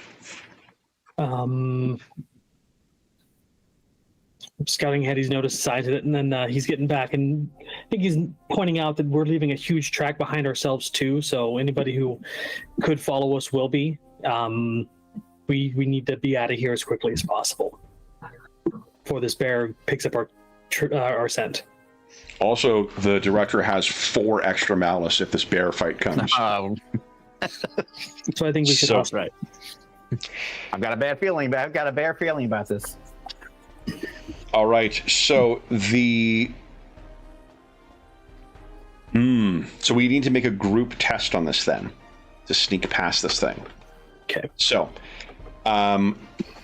everyone's making this test. My thought is agility stealth, unless you've got something else that will specifically bring the assist you in sneaking past this bear. So we all have to make an agility stealth. You all check? have to make an agility stealth. I do have something that might help, but it's technically an ability, but it doesn't cost anything. I can summon a spiritual thing to give me its senses to keep a watch out as we travel. So we try to help steer us away from it. Yeah. You can sure. My hawk, the spiritual hawk, just flies above and spots danger. Yeah. Spiritual Hawk was my cult cover band in high school, by the way. Special hawk. That's a good one. That does sound like a cult cover band. Yeah. So I'll give you an edge then. I already get edges with my stealth. Can I give it to somebody else? Well, no. Well, then, John, that means you get a double edge, Ooh, what's that? Nice. which means you increase the tier by 1 of your success, Okay. which is exactly what you want in this circumstance. Double-edged Yeah. sword almost. Wow. So why don't you give us a stealth check with agility, stealth with a double edge. Oh, there's a double edge option. Okay. Yes. Yeah. Any bonus or penalties? Just straight. 2 from your skill. Okay. I think. Oh wait, you have stealth, right? Yes. Look at that. Yeah. So tier 3 with your double edge. Awesome. Huge success. Alia and Vargosh, would you give us agility and stealth checks, please? Oh. Look at that. There we go. All right. Wow. What? Okay. Wow. 2 and a 4. We do have one more token. You do, but you know what? Because 2 of you got tier 3 successes already, why don't you tell us in fiction how the 2 of you help Vargosh avoid this massive bear? Who's normally very sneaky. Yeah. Like he has stealth skills. So What do you think, Dave? What do you think Vargosh is doing that maybe he got distracted or something, and then we had to be like, hey, look, right. yeah, I think he's itching for a fight. Yeah, I was about to say.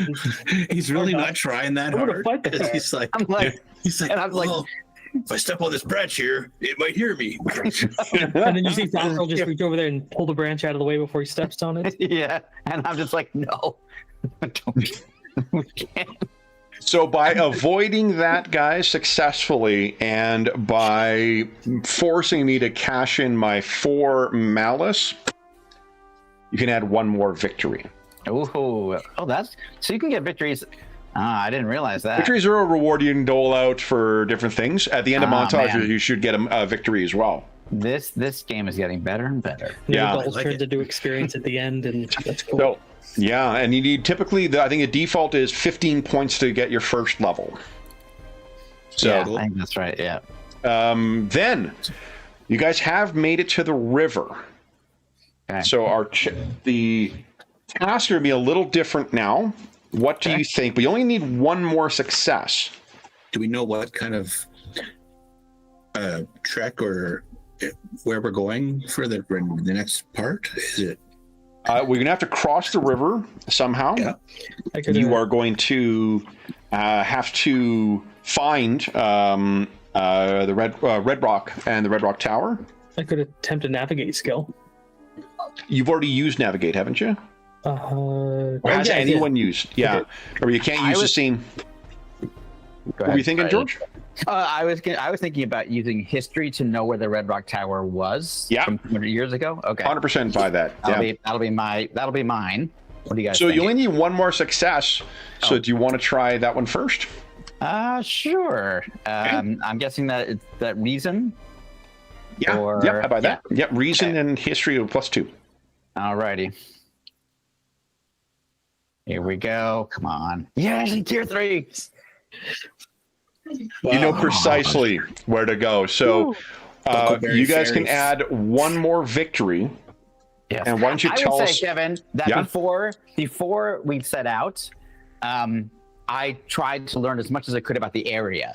Not knowing we would necessarily go to this place, but I just tried to get a sense of what I could from the, like maybe the archives or something of what was there, where things were, and now I'm like, oh, I'm glad I took a look at those things. Yep. Awesome. Okay, cool. Well, Sorry, how did you? No, not at all. The Tempest Cove library is renowned for that too. Alia did advocate pretty hard for going here too, so it may have been that, like, look, I know precisely where we're going. So Yeah. with a tier 3 result, it's not a crit, but it's still pretty damn good. You guys are easily, you can take a look at the outcomes for montages. I think it's once you get your successes, you're good. I want to see if there's any value to you in pushing further, where you're going to risk hitting the threshold for failure. Because I have an idea for crossing the river if we need it. Nice. Okay. Here we go. Tests. Right, montage. Here we go. Montage. Yeah. If the heroes hit the success limit before hitting the failure limit, or before the time runs out, they achieve a total success. Yeah. So you gain. I mentioned you gain 1 more victory. Yeah. Okay. And then what does it look like, guys? How do you think you managed to make your way across? Do you hire something from somebody? Have you crafted like a dugout or something like that? Or did you flag down some travelers and manage to talk your way onto their boat? What do you think? Yeah. I don't know. I just had this thing with these like black riders and 4 little guys getting on a flat. But it could totally be different, you know. What did those little pricks do to those poor riders? I mean, they seem really upset. They made them go 40 miles to the ferry. That's true. I mean, Huckleberry Ferry, and like what a shithole that place is too. that's right. They fleece you. So Exactly. It's the worst. Well, I'm going to, what if, not to put anything on anybody, but Dave, what about, because I loved your idea about your renown, maybe we find somebody and maybe they know, they've heard of you or something?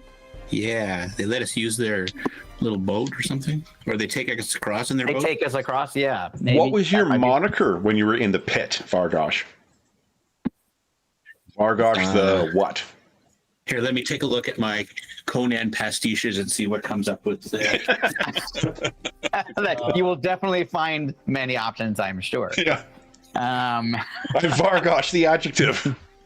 exactly. I'm literally on my desk that are like the current books I'm reading. It's the two Draw Steel books, and Daggerheart I'm like going through because I'm comparing the two. Nice. But then the other one is Conan, the new Conan game. Which Conan? The Monolith one? The Monolith one, yeah. This baby right there. Love it. Yeah, That's a great game. It seems it's definitely much simpler, let's say, than the 2D20 version. Although we had fun with that. But There's not. It's like the Star Wars games. Honestly, like I don't think there's a bad Conan RPG. I can't speak for the TSR version, but the for the post 2000 Conan games, I like all of them. Yeah, I totally agree. Agree. Let's go with Leonard Carpenter's Vargosh the Savage. Whoa! So they are extremely impressed by that. While Vargosh is making his way, is talking to them because they're probably going to want to hear about that. Phil Corral, do you have any questions for Alia? She's the one who commissioned you to take this job.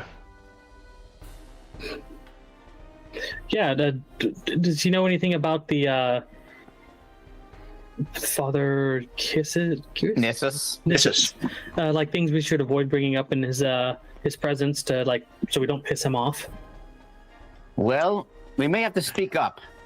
You rolled a tier 3, didn't you? On your I did. Yeah.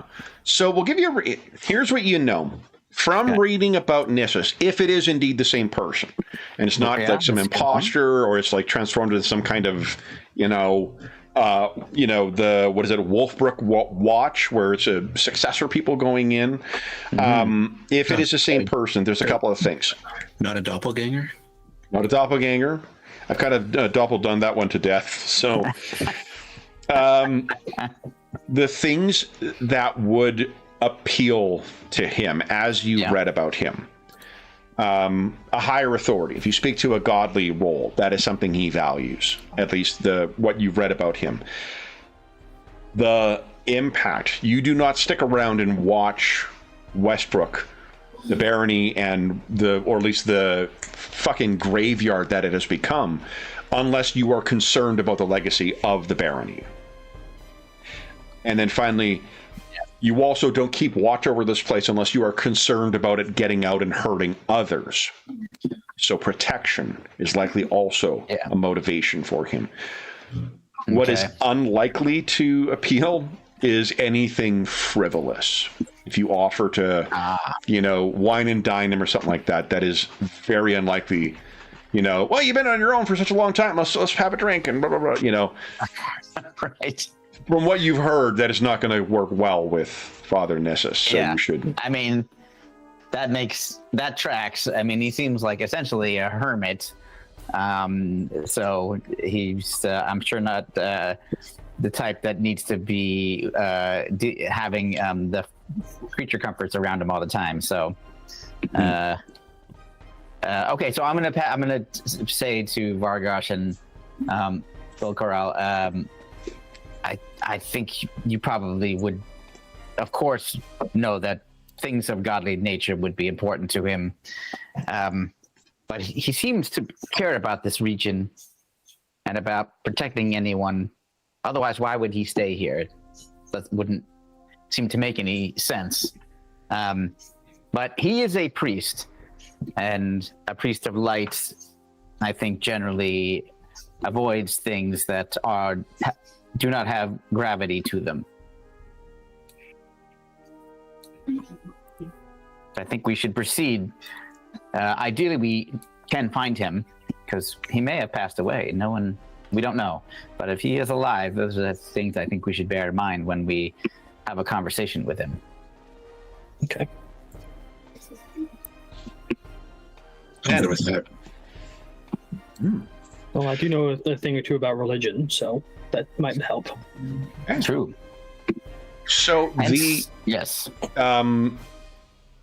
what you guys find is it's about maybe 2, maybe 3 more days travel downriver until you reach, and you kind of see where there is. It looks like a patch of hills that have the stone as a distinctly ruddy color to them, as opposed to much of the other stone around here.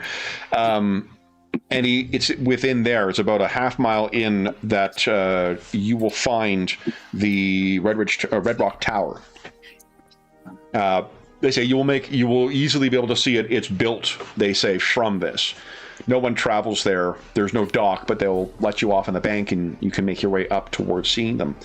What do you tell them that your reason is for going to see Father Nissus?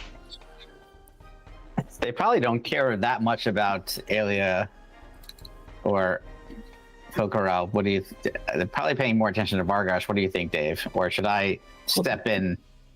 Should I get a good read on them? I've got the read person skill. See what their general attitude is. Are they welcome to visitors, or are they getting away? Well, these are the guys that guards brought us across. Oh, okay. Yeah, these are just the what do you call it? The boatmen. Yeah, who are transporting stuff. They're probably either from here. They're probably going to the Westerlands. So maybe be transporting some manufactured goods, and are going to be bringing wheat and whatnot back. Don't touch the wheat. Should we, tell them we're just trying to get away from, no problems? We're not trying to get away from. We're trying to solve.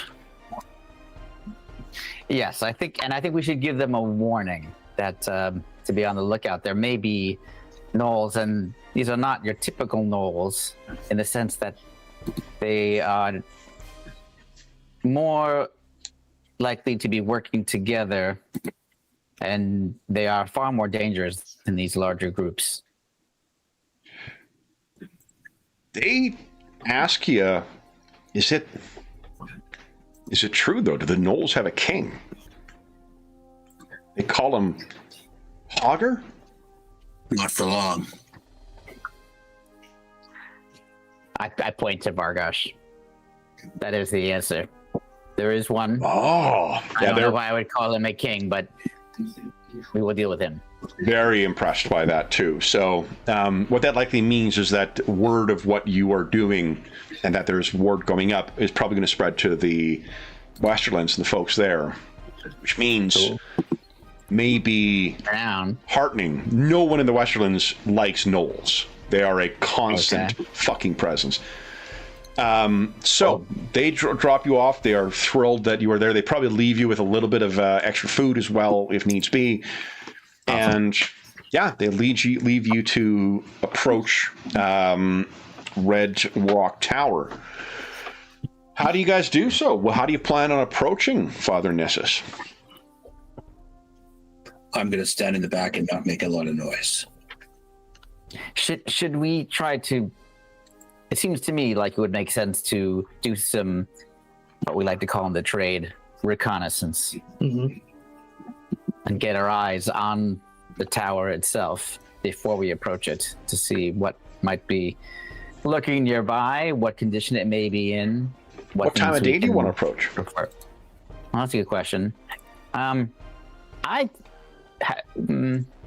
Seems to me we should approach during daylight. What do you both think? Right after lunch. We don't want to disturb while he's eating. Okay. Yeah. So what you find is it's surprisingly rough going. Like it's fairly raw rock that you're traveling across. There's a lot of like up and down and uneven surfaces. You're able to find a bit of a ridge to walk your way along, and sure enough, it's not long before you can see this thing around. And there's curiously a bunch of birds that seem to be circling around the tower itself. Huh. I don't know if I think because I played with Andrew's characters last time, right? Played with these two. So at some point along the thing, I'll tell them. Vargosh is like, just so you both know, I've taken a vow of honesty. Just don't put me in a position where you want me to lie, because I won't. I don't care what the cost. Seems like a noble and questionable decision to make. We have not rolled for. I forgot to do this at the start. Yeah, I don't have John, any complications. yeah, would you give us a percentile roll? Oh, please? they're so fun, John. Okay. Is that a hard no on the no lying, Vargosh? 45. Indebted. Oh, that's interesting. Okay. A deal you made went south, or you got involved with the wrong people. Now you owe a debt or a ransom that would bankrupt a minor noble. That's To why pay I'm it working off? with these guys. Yeah, Okay. you'll need to. So your benefit, you're good with money because you've had to be. Whenever you earn wealth, you earn one more than normal. The drawback is your starting wealth is -5. Well, that explains why I don't have anything. While your wealth is lower than 1, you can purchase items as if you had level 1 wealth, but you're frequently visited by threatening creditors, and shopkeepers often lock their doors when they see you coming. They have to find me first. That's great. So that explains why, I love it. the mercenary. So I'm going to change my wealth to -5 right now. Yep. Yep. Jeez. This is great. This might be a problem when we meet with if we meet with the Beggars Guild. Oh yeah. They I'm might one lock of the them. doors. They may sympathize, you know, No, that's depending true, that's who your true. moneylenders Yeah, are. help us. Yeah. All that's a right. good- So then, yeah, I mean, it seems like it's cleared out sort of around there too. You can hear that there are wolves in the forest on this side, this bank of the river. You've heard that things can be quite wild the further north you get into here. In fact, you may go to one of the coolest zones that you can go to in Classic WoW if you continue heading north. But in this setting, we're not going to be able to go to that cool place just yet. So, are there any signs of say like a tended garden or anything or? Okay.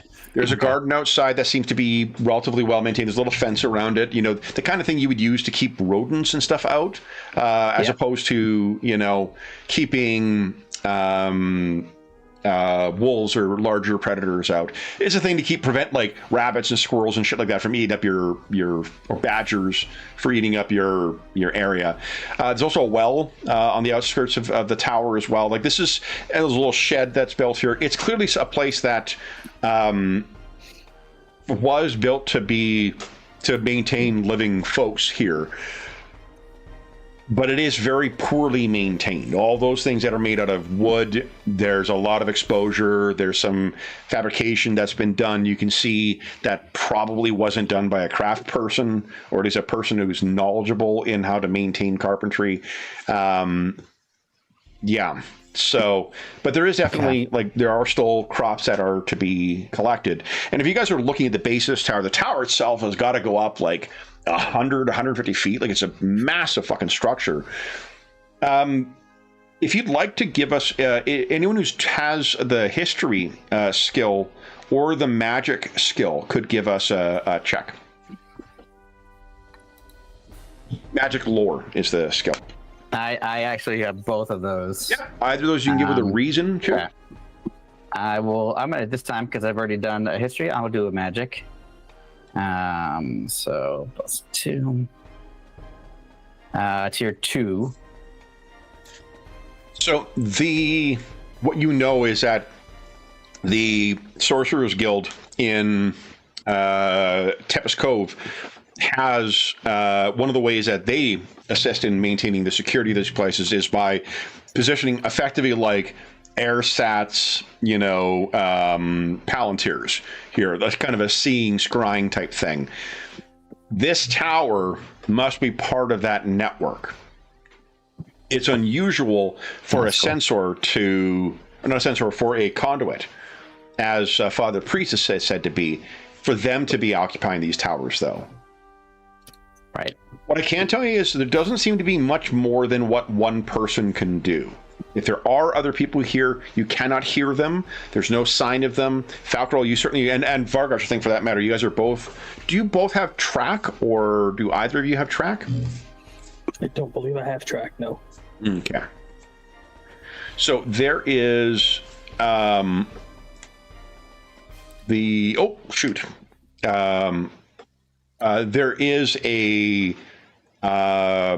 there is signs basically of one individual coming and going from this tower. So what do you guys do?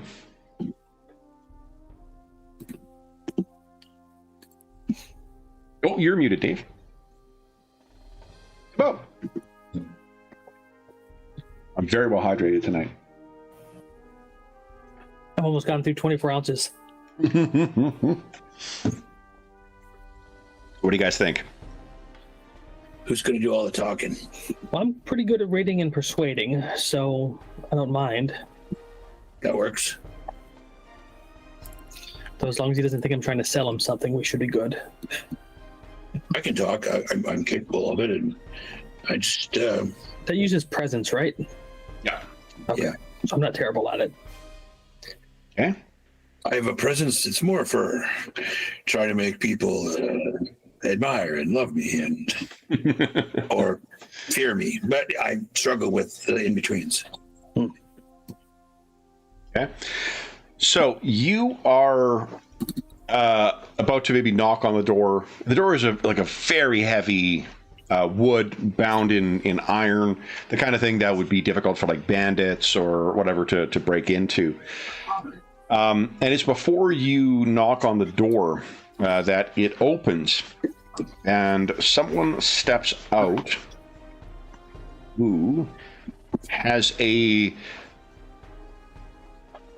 is not aged, but it's a face that at first you think is a mask, and then you realize that this person is not human. They look human, and it's a human-like mask. Their face seems to be made of some kind of porcelain-like material, and there are little, tiny cracks in it, as if aging. And their hair is quite white. They have the look of aging. And what you realize is that this person must be a Memonech.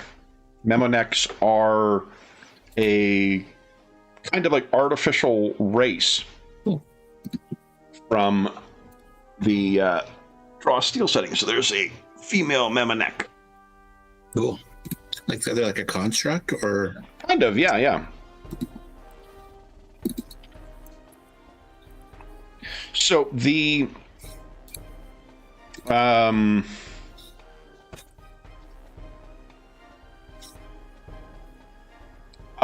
door opens, and this person wearing the robes that you would expect of a priest of the light to be, or a conduit of the light to be wearing, and he looks at you too and says, "You seem to have traveled far.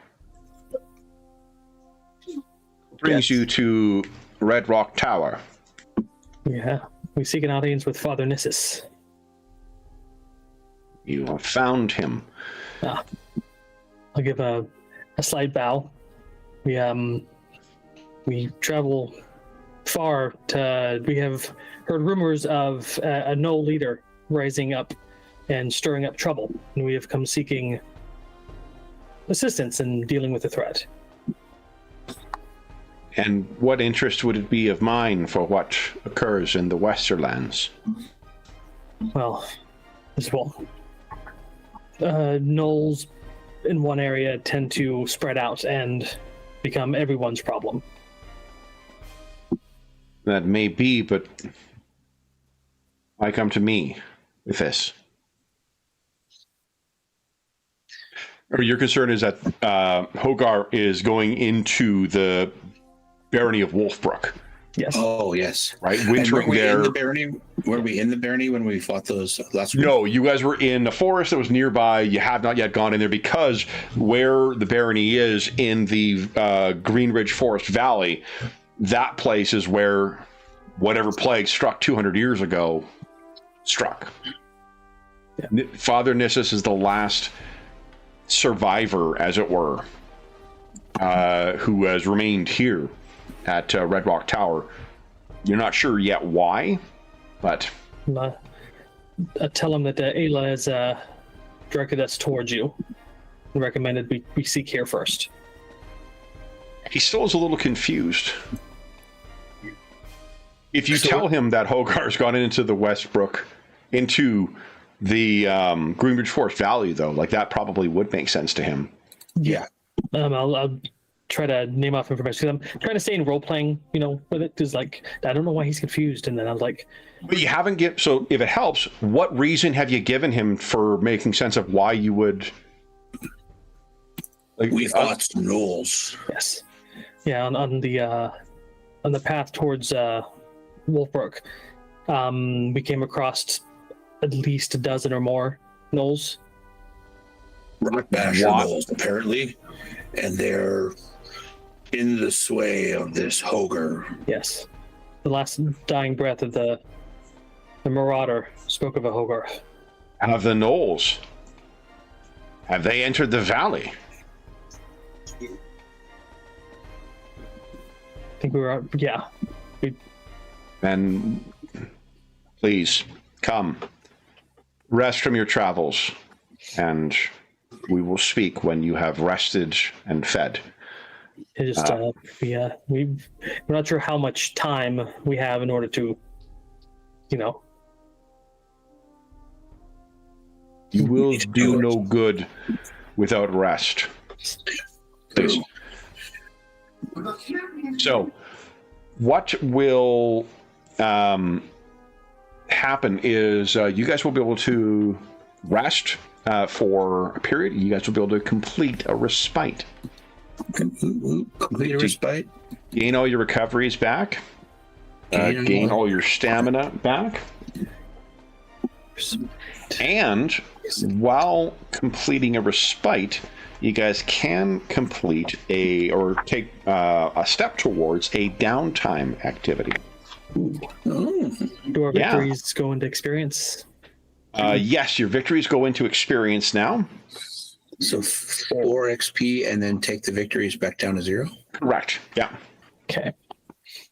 Everything's okay with George.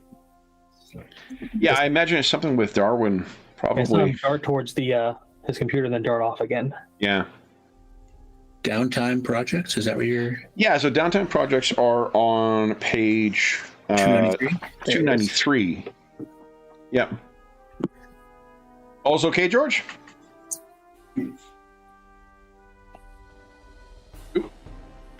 It's a long story and probably something that I can't say on YouTube. No problem. No problem. So yeah, but thank you for asking. But hopefully it's going to be fine. No, like medical things or anything. Okay, perfect. Yeah. Okay, sorry. What did I miss, guys? We got ourselves in. We told them that the gnolls had gone into the valley, and we fought a bunch that are in the sway of HOHGARR, this gnollish king, and he's brought us in to rest so we can turn our victories into XP, bump up our stamina, and complete a respite. Complete a respite. Also, Father Nithis. Nissus, yeah. Yeah, he's a constructed creature of the setting, and a serpent of the light. That is cool. Mm-hmm. Okay. A memo neck. Oh yes. Okay. Right. So you guys. That explains that. I was saying you also can make a project roll for one of your projects, and Alia, you I believe have 240 project points banked from your career. Oh. Yeah. Okay. As an agent, you've got. Oh no, I'm confusing with somebody else. You've got nothing. Explorer. Okay. Let's see here. As an agent of. Explorers have nothing, and then as a gladiator. No, because you have the +2 renown. Okay, never mind. None of you guys have it. It's the rogue has one. So you guys can. The way that the projects, like if there is something that jumps out that you'd like to do during this time, that's cool. If there isn't, like, you're not going to be able to complete necessarily one, but what you can do during your respite as well is you can swap out, for instance, your kit. You choose, take a different set of gear, you can do that. And then Filkarab, you also can swap out your type of prayer. Because there's two things. I think there's a prayer and a ward that you get to swap out at the end, or you can swap out during a respite. Is that right? Yeah, you can change your prayer along with your ward by praying to your god as a respite activity. So you currently, I think, have the prayer of speed. Prayer of distance. Prayer of distance, right. +2 to all your range magic abilities. And you've got which conduit ward do you have? Quickness ward. Oh, right. So like other things you could swap out. They're on page 99 of the core book or the Heroes Guide. Not sure if there is one, but like you can feel free to swap that out if you like. Then you guys complete your respite. You have an opportunity to decide how you wish to approach the negotiation with Father Nessus. Well, I think one of the things we should do is maybe plan what it is that we'd like to find out from him. What do the two of you think about that? What sorts of things should we try to get him to tell us? He seemed interested in protecting the valley. Mm-hmm. Or at least in the invasion or the... Right. Okay, so perhaps that's what we lead with, all the things that we have seen with our own eyes and fought with our own hands. So the way the negotiations work, guys, is you will have, I think it's 2 rounds. Yeah.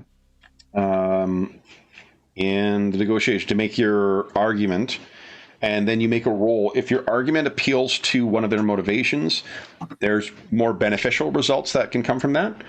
And skills can obviously apply as well.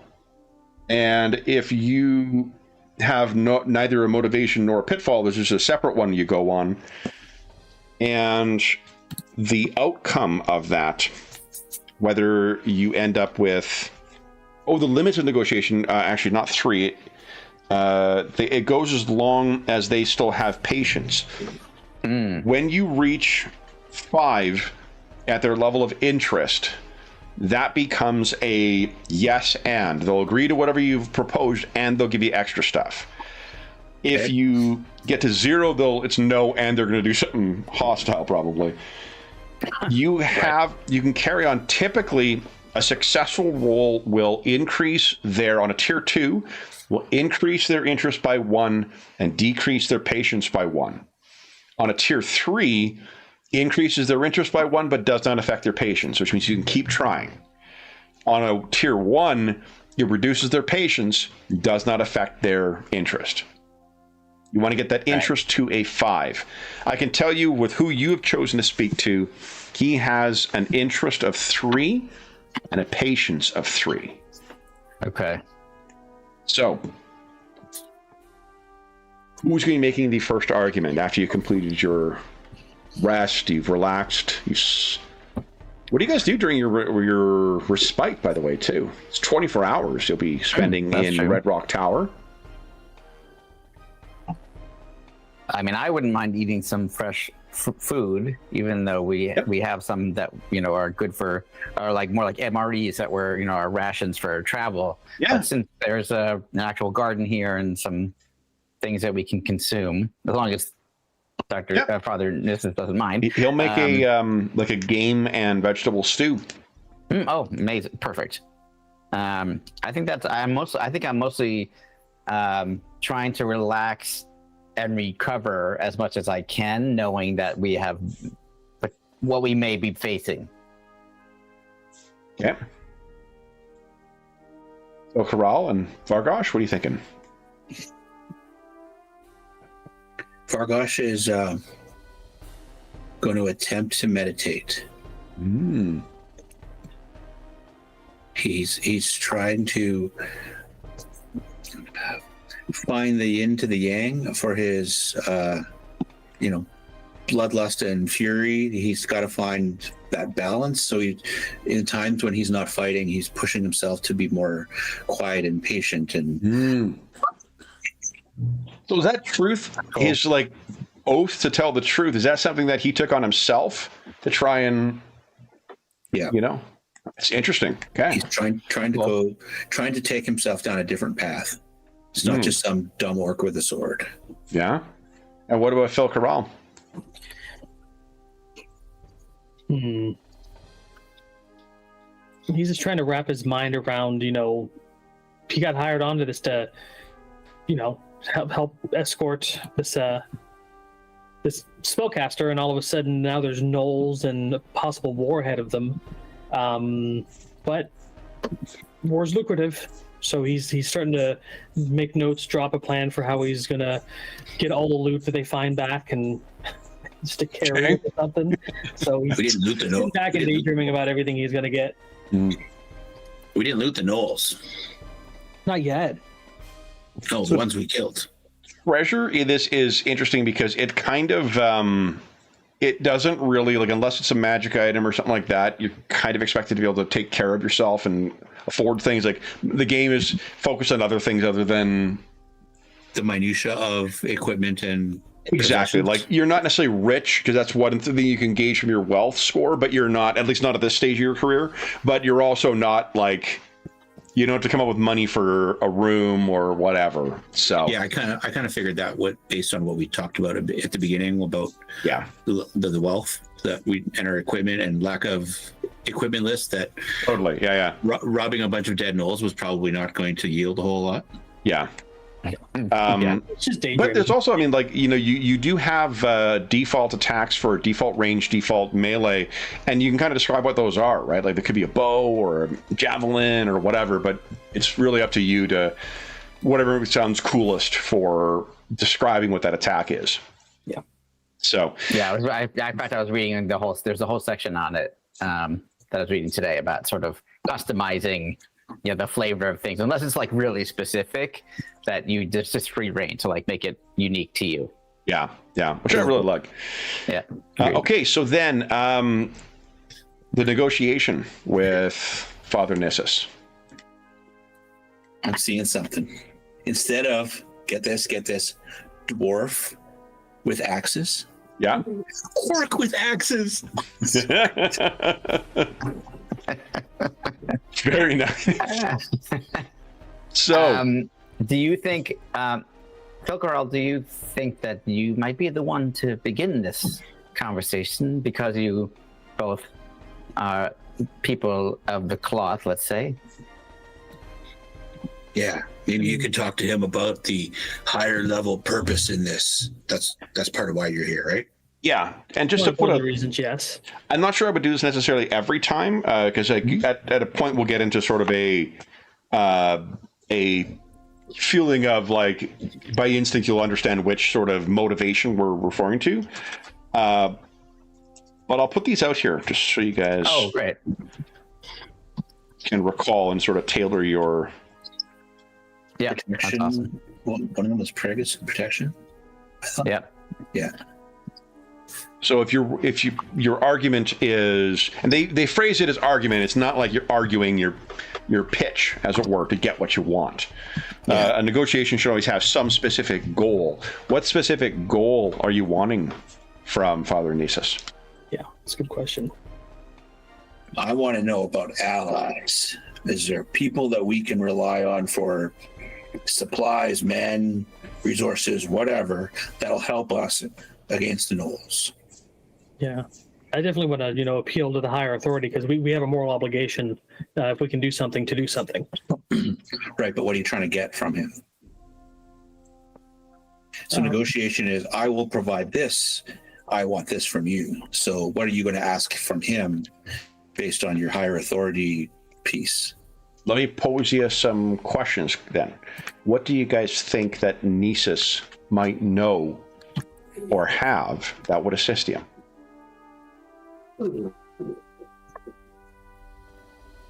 Dude's living in a tower for 200 years, refusing to leave, looking out over the lost Wolfbrook. I mean, you would think that he would know about the green. I'm assuming the Green Ridge Forest. Yep.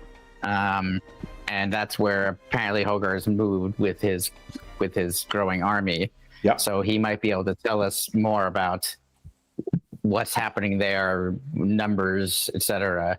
Or even the layout. Like, where would where would this creature and his people have place to set up? Yep. You know, is there a previous encampment or a small village or something that maybe was lost in the plague?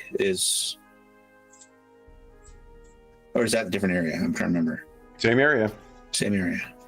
Yeah. I mean, if anybody, he's going to know the most about the plague if he has discovered anything. But no one knows anything, and so whatever insight he might have, I'm sure will be helpful as well. Because, like we know, no other monstrous entities have moved in here to take up, their residence here, which you would think they would. So, he might be able to help us with that as well. Yeah. I don't want to call it tools, but like assistance you can lend.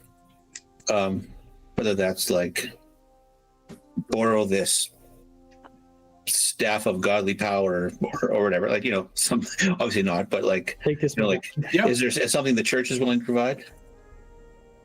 Yeah, Alia knows as well that this place it's the Sorcerer's Guild that would have built this place in the first place, so probably is some magical shit kicking around in the tower as well.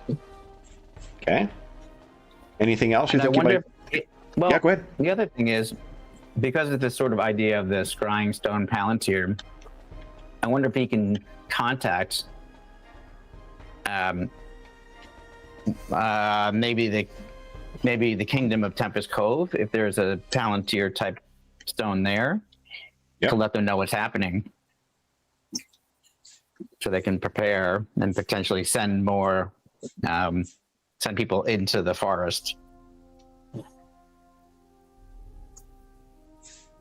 If he knows how to use it, if he's able to use it. If the Kingdom of Tempest Cove could just send in an army, why wouldn't they have done so thus far? Probably not. Yeah. Right. There's got to be a reason. Well, they probably don't know the land very well. There's a lot of hidey holes to be ambushed from. Armies could be picked off by guerrilla tactics in forests. You don't want to do that. Or they're busy with some other pain in the butt. So maybe it's more that if we were able to find some information that would wind up helping the kingdom, for example, the exact position of where HOHGARR might be based, or remember what your task is. Take them out. Yeah, we're going in. So we need to know. HOHGARR must die. That's true. I guess my concern, which probably won't matter, is to make sure that I trade in information, and so I'm always thinking, like, can I get information back to them that may be of use, in terms of not sending them to us, but just so they know that if they don't hear from us for a while, and maybe because they're never going to hear from us. So if we don't return in a certain length of time, can you send a message out to let them know that, hey, we probably failed and you need to send out another group? Or like a week or something like that.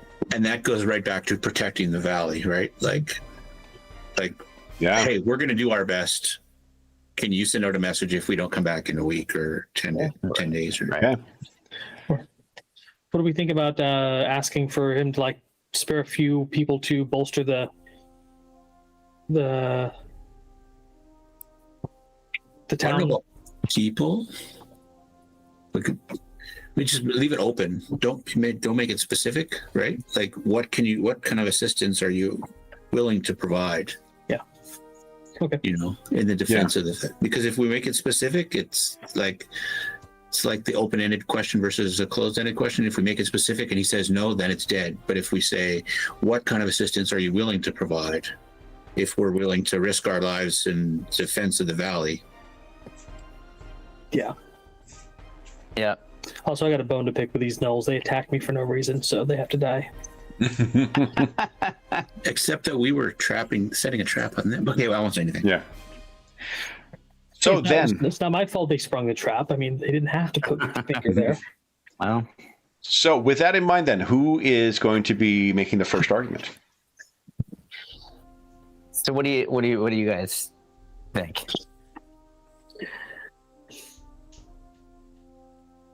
Damn it, I'll go first if you want me to. Okay. Sounds good to me. Sure. So, But I'm not going to talk about Church of Light and heavenly stuff. I'll leave that for you guys.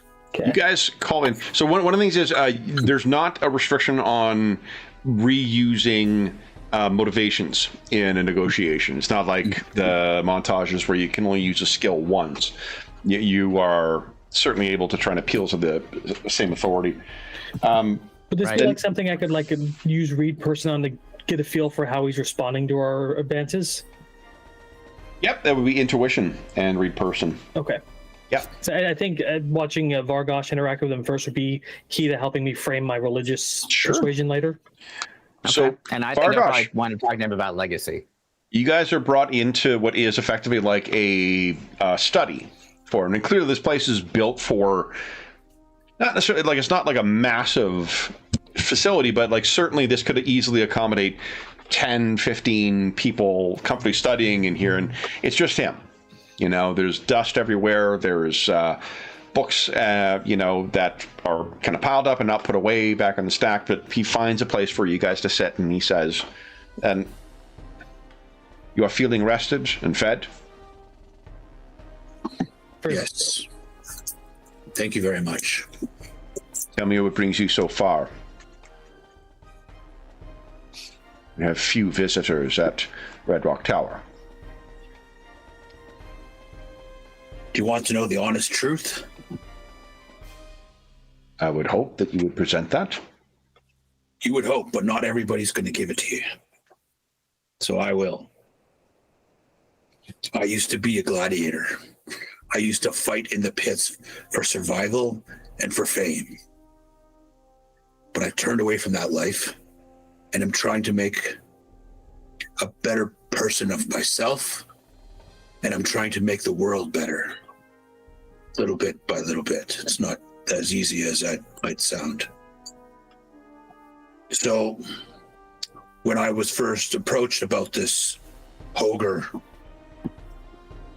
Gnoll king, Gnoll leader, whatever, I decided that I was going to head out with some companions and try and stop him from doing what he's doing and expanding and rallying gnolls, because we all know that in small pockets they're a little easier to deal with. When they're organized and together, they're a bigger pain. So I'm just asking that you be as honest with us, and hopefully, well, we don't know the area. So I'm hoping that you have some knowledge of the forest, the valley, where we should be careful with traveling through, or places that could be ambushed, or even knowledge of where the gnolls could be held up, because we're kind of going in blind. Give us that sounds like presence, and what skill are you thinking of? Persuade? Yeah, I don't have anything like that though. Nothing in the... I have climb, endurance, gymnastics, jump, lift, alertness, sneak, and nature. So presence. Oh, yeah, no interpersonal. That's right. Shit. Yeah, give us a presence check then, please. All right, here we go. Great job appealing to one of his motivations, too. Yeah. Here we go. Hoping the vow of honesty helps me with this somehow. Yeah. You're two. Oh, so Patience. So his interest increases by 1 to a 4, and his patience decreases by 1 to a 2. okay. So you are 1 off from securing the yes and. Who would like to present the next argument? Falco, you said you were listening in? Yes, just trying to like get a read on how he's responding to Vargosh's. So you do words. still need, if you wish to appeal to motivation, though, you got to interact with him. Okay. You can make that roll, but it means that you're rolling with no motivation or no pitfall. You would need a 17 or higher to get the patience or the interest up. You really do need to actively appeal to something to make it easier. Well, he's got a religion we can appeal to as well. I mean, the interest of helping people and, fulfilling our duty. Well, I asked about the area. Yeah. You could appeal to his religion and the higher power and see if he's got any, we're hoping that he has some assistance perhaps, or from either the Church of Light or something else. You see nobody else here and no sign of any. Yeah. There's nothing that you've seen that suggests that there's anybody other than just him living here. Well, I'll definitely step forward then, and I'll say, Father, like you, I'm a man of faith. I may have been drawn into this adventure by less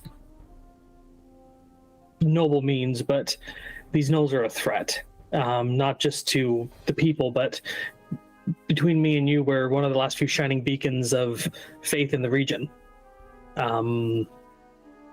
We must preserve that and follow the tenets of our gods as best we can to help.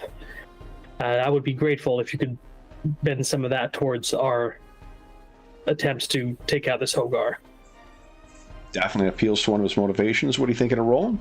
You do read interest as well, too, if you're trying to gauge his reactions. I'm fine with that. Yeah, I'll do read person. You said that was intuition? Yep, intuition and +2 from your skill. Okay, so no edge, +2 from skill. It's your 2. Nice. You have interest 5, patience 1. You can end there if you'd like, Alia.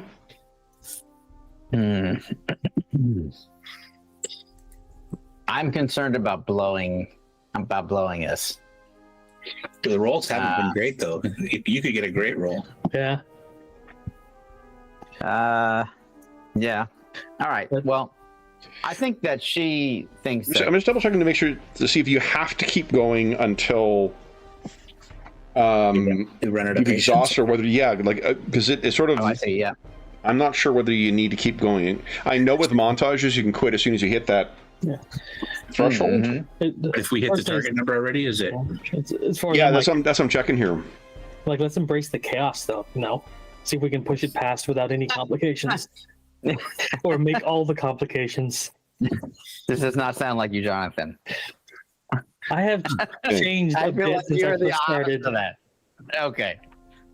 Oh, you know what? I think it's supposed to be with respect to each argument here. I think the way it's supposed to work is it says under 289, after a hero makes an argument, an NPC responds in one of 3 ways. NPC responds positively if you've increased their interest. That's an excellent point. You give me a try to consider. And then similarly for if it negatively, if you decrease their interest.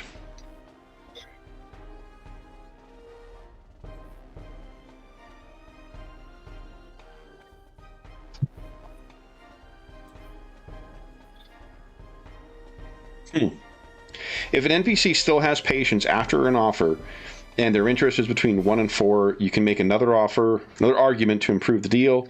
Alternatively, you can accept the deal. Okay, so sorry, I should have been giving you guys more direct offers in response here.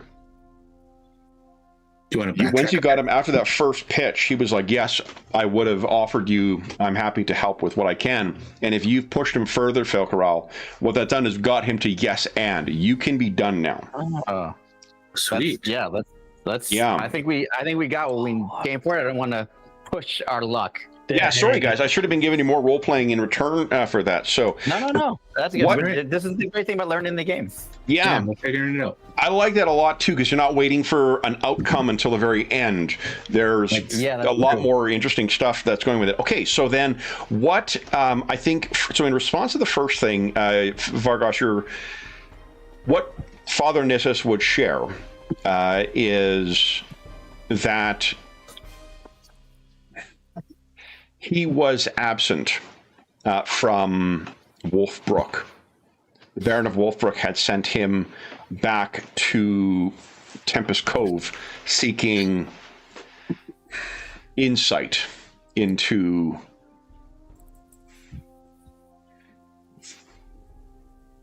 there was a wizard who came to the Baron with promises of great bounty and great fortune. His name was Okoth the Learned, a high elf. He claimed that the valley concealed an ancient and forgotten civilization. His people, he said. And he claimed that these were of great magical and financial rewards. I had passing familiarity with the legends of the region, but the Baron took great interest in what the Okoth had to offer. I had my suspicions.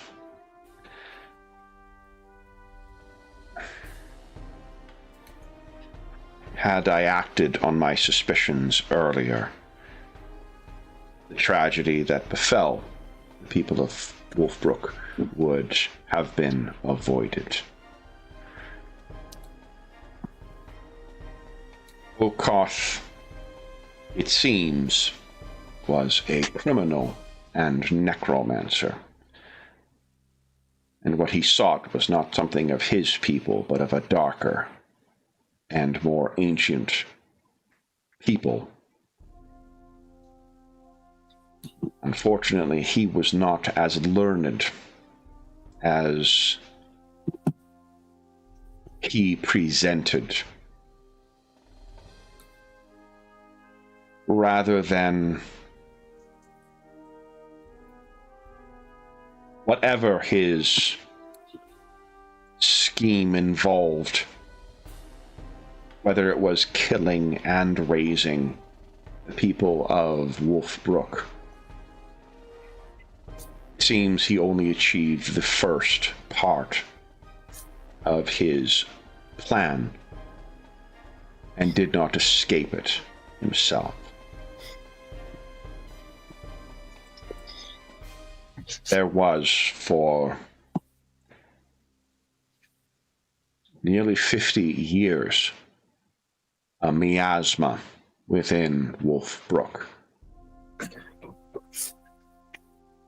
And in that time I watched and waited to see if the dead rose.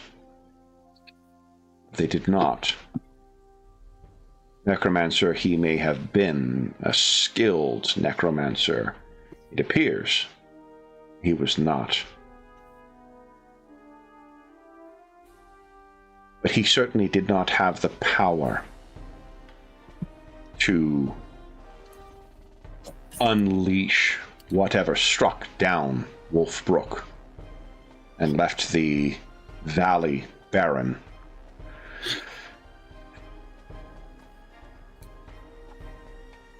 Whatever did that is still there. Oh. You say that these gnolls seek to hide there. There may be a reason. No sane inhabitant of Tempest Cove would go there, and I have done much to cultivate that legend. But is there a darker reason they have chosen my former home? Is there something there? You guys want to tell Alia? Oh, damn. Dude. This was a big 5 minutes. Sorry. Everything's okay, George. Yeah. Thanks. Father Nissus was sent to Tempest Cove and was out of Oakbrook when the tragedy befell. He was investigating someone named Okoff the Learned, wizard who'd come along promising treasure and prestige.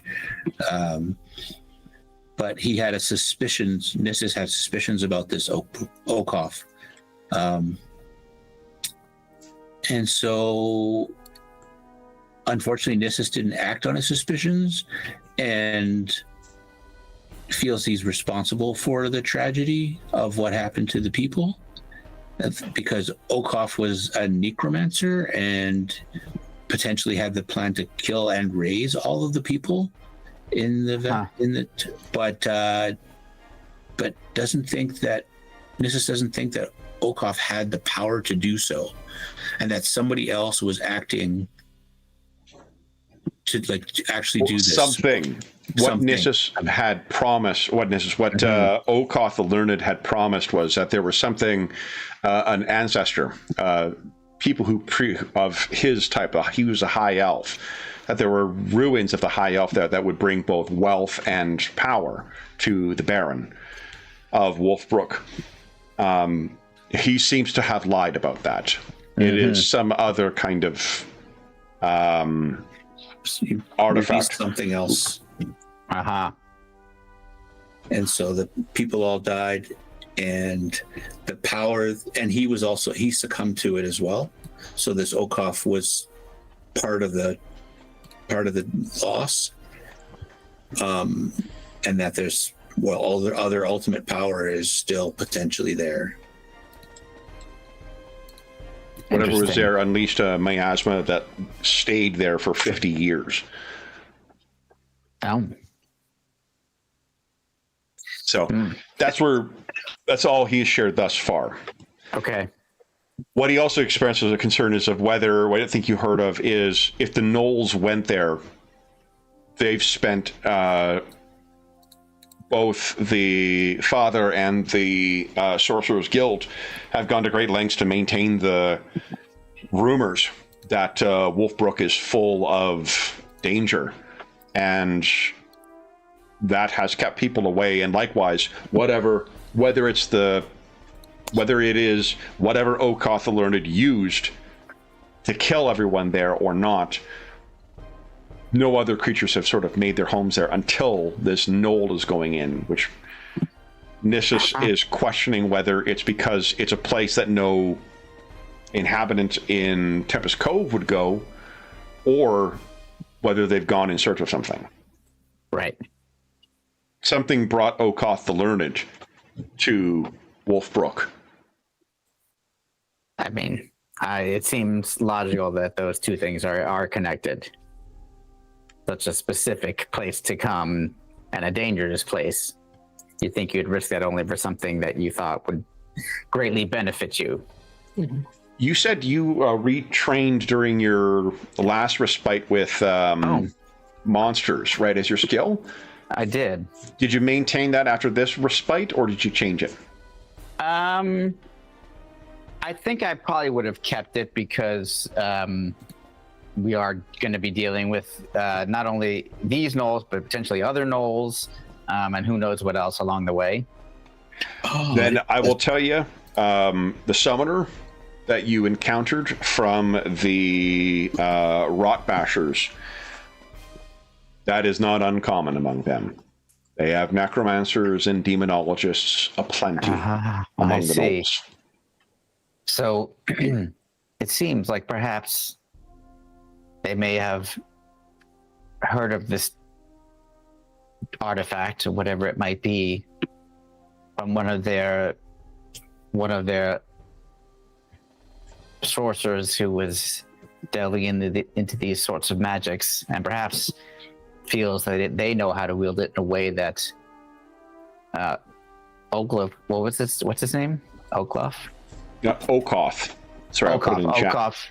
I know we all went to high school with an Okoth, but yeah, that's the problem. Yeah. That Okoth that got himself killed. Perhaps they believe that they can use it, direct it the way that they wish to use it, and not. Well, one matter that troubled me and I never found. It is clear why the elf came, but I don't know how he knew. We have yet to learn what prompted him to come to the valley and to bring this doom upon Wolfbrook. Interesting. They may have learned of this from the same source. The gnolls may have learned of this from the same source, potentially. He turns to Filcaral. As we answer to higher powers, there are other darker voices that whisper to those who practice the necromancer's art. I fear their hand here. Oh.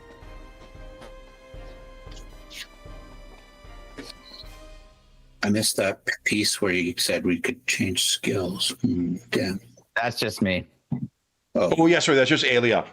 Yeah. Aelia's got a special ability that allows her to do that. The same way that Filcaral can swap out his ward or his... Actually, you've got a class ability that you can swap out too, Aelia, I think. Elementalists have another thing that you can swap out during a... what is it here? Do I? Well, it's not your specialization, I don't think. Triggered ability. Yeah, your enchantment. Oh, my enchantment, I can... Oh, that's your interesting. enchantment and your ward. You can change those by performing a complex ritual as a respite on page 116. I think he likes that ward, though. It is a good ward. But the other ones have some pretty cool things, too. Yeah, you got Enchantment of Destruction right now, which gives you one of the plus ones. Yeah, I think that I would definitely take. I keep. Oh, yeah, and you got that Ward of Surprising Reactivity. That was quite handy. Yeah. You killed a couple of things with that. That's true. I think it's working, so I'm not going to change it this time. You got it. Okay. Yep. So, what he says then is... what do you intend to... How do you intend to carry out this? If this HOHGARR is slain, will the gnolls remain, or will they disperse? I assume they will thrash about like a snake does without its head before finally breaking apart and fighting amongst themselves again. But I plan to sow as much discord amongst their ranks as possible. Maybe cripple them for the next decade if we can. The removal of this HOHGARR, if that will prevent them from achieving whatever they seek in Wolfbrook, that would be sufficient.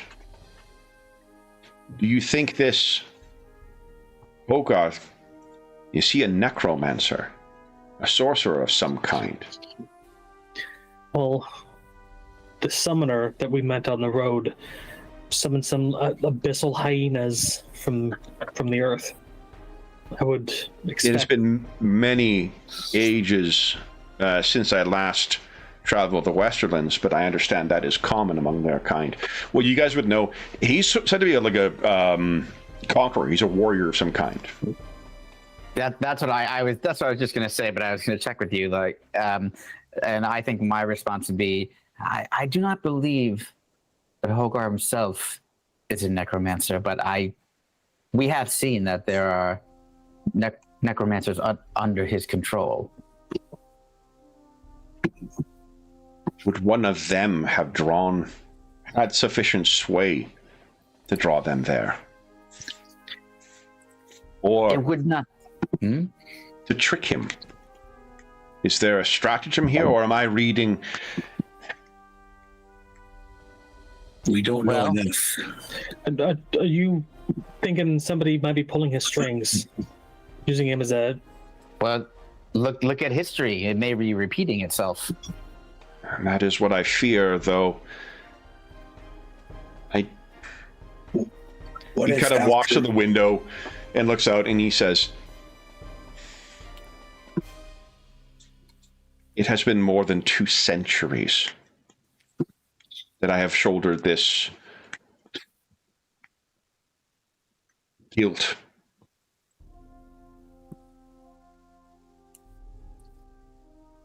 I fear that I may not be unbiased in my assessment and may wish to see stratagems present to justify my understanding of my fault, rather than read the most obvious, that these beasts went where is quietest and safest until the spring. If you knew more of him, when lingering impact of the blight of Wolfbrook is that it is shrouded from all magics of scrying or oracular nature.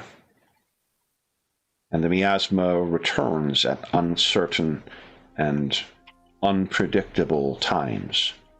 The Sorcerer's Guild, 100 years ago, lost a number of their kind due to one such unexpected blight, and have abandoned all efforts at further archaeological activities in my home. You know this foe. What do you think?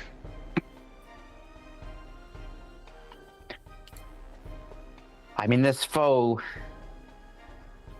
is both charismatic enough and intelligent enough to bring what normally would be clans who would be warring against each other together in an organized force to achieve a singular objective.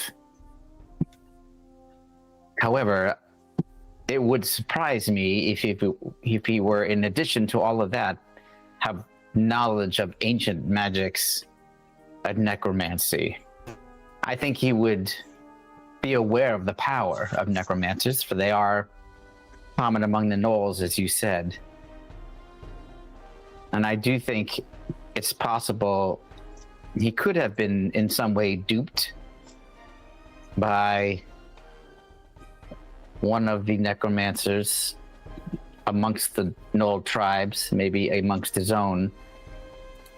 But then again, I see wheels within wheels everywhere. Either way, my guess would be that he is in some way working in concert with a necromancer of some power, whether one is controlling the other or they are working as equals. That I do not know. What do you think, Vargosh, Philcurl?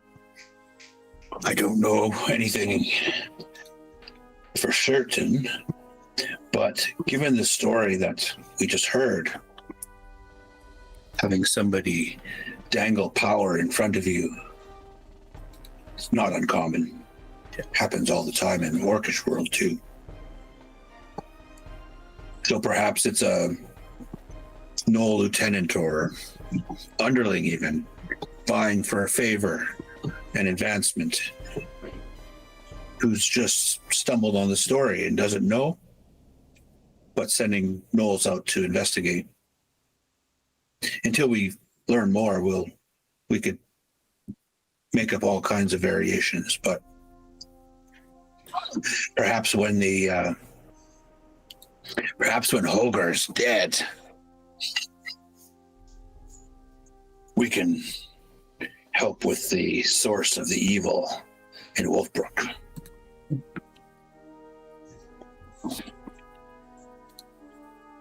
If you seek to reach him in Wolfbrook, can provide some guidance on what to expect. A map, and I am happy to answer questions as to where they may be. I can also provide some assistance. I have long dreamed of finding some way to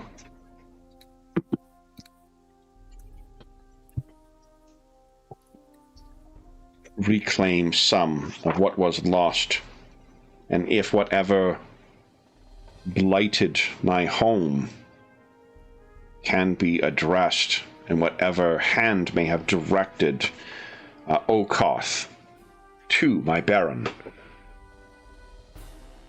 I would find a great deal of relief in seeing them exposed and addressed.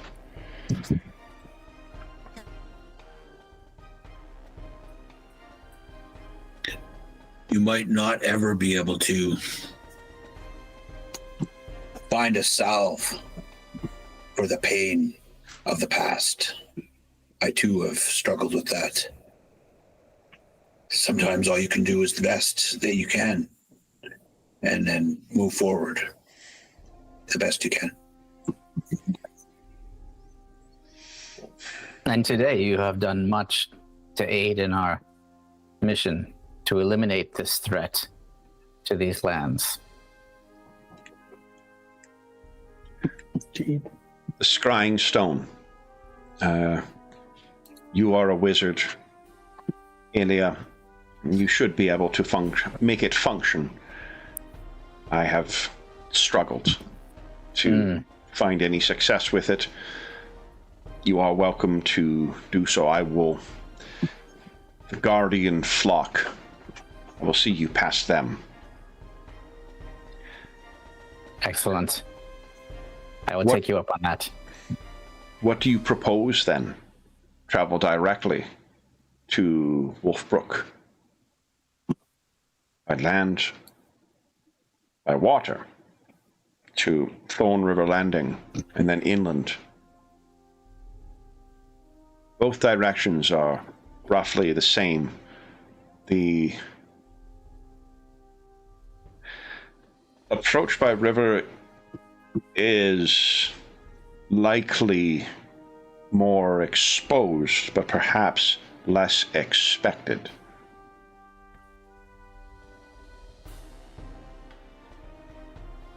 I think secrecy is definitely of utmost importance here.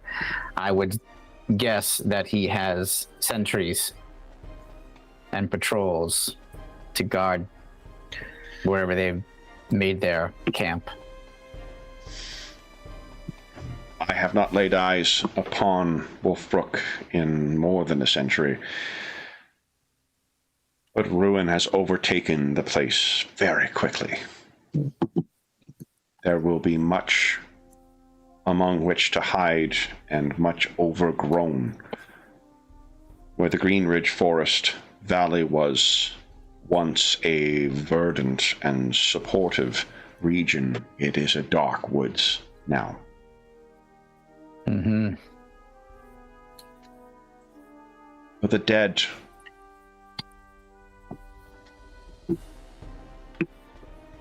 I am not learned in such things, but I know that when catastrophe befalls a life, when one dies in such catastrophic circumstances, it can prompt an unquiet spirit to remain. There were thousands in the barony, snuffed out, and yet none walk those woods, none haunt their old homes.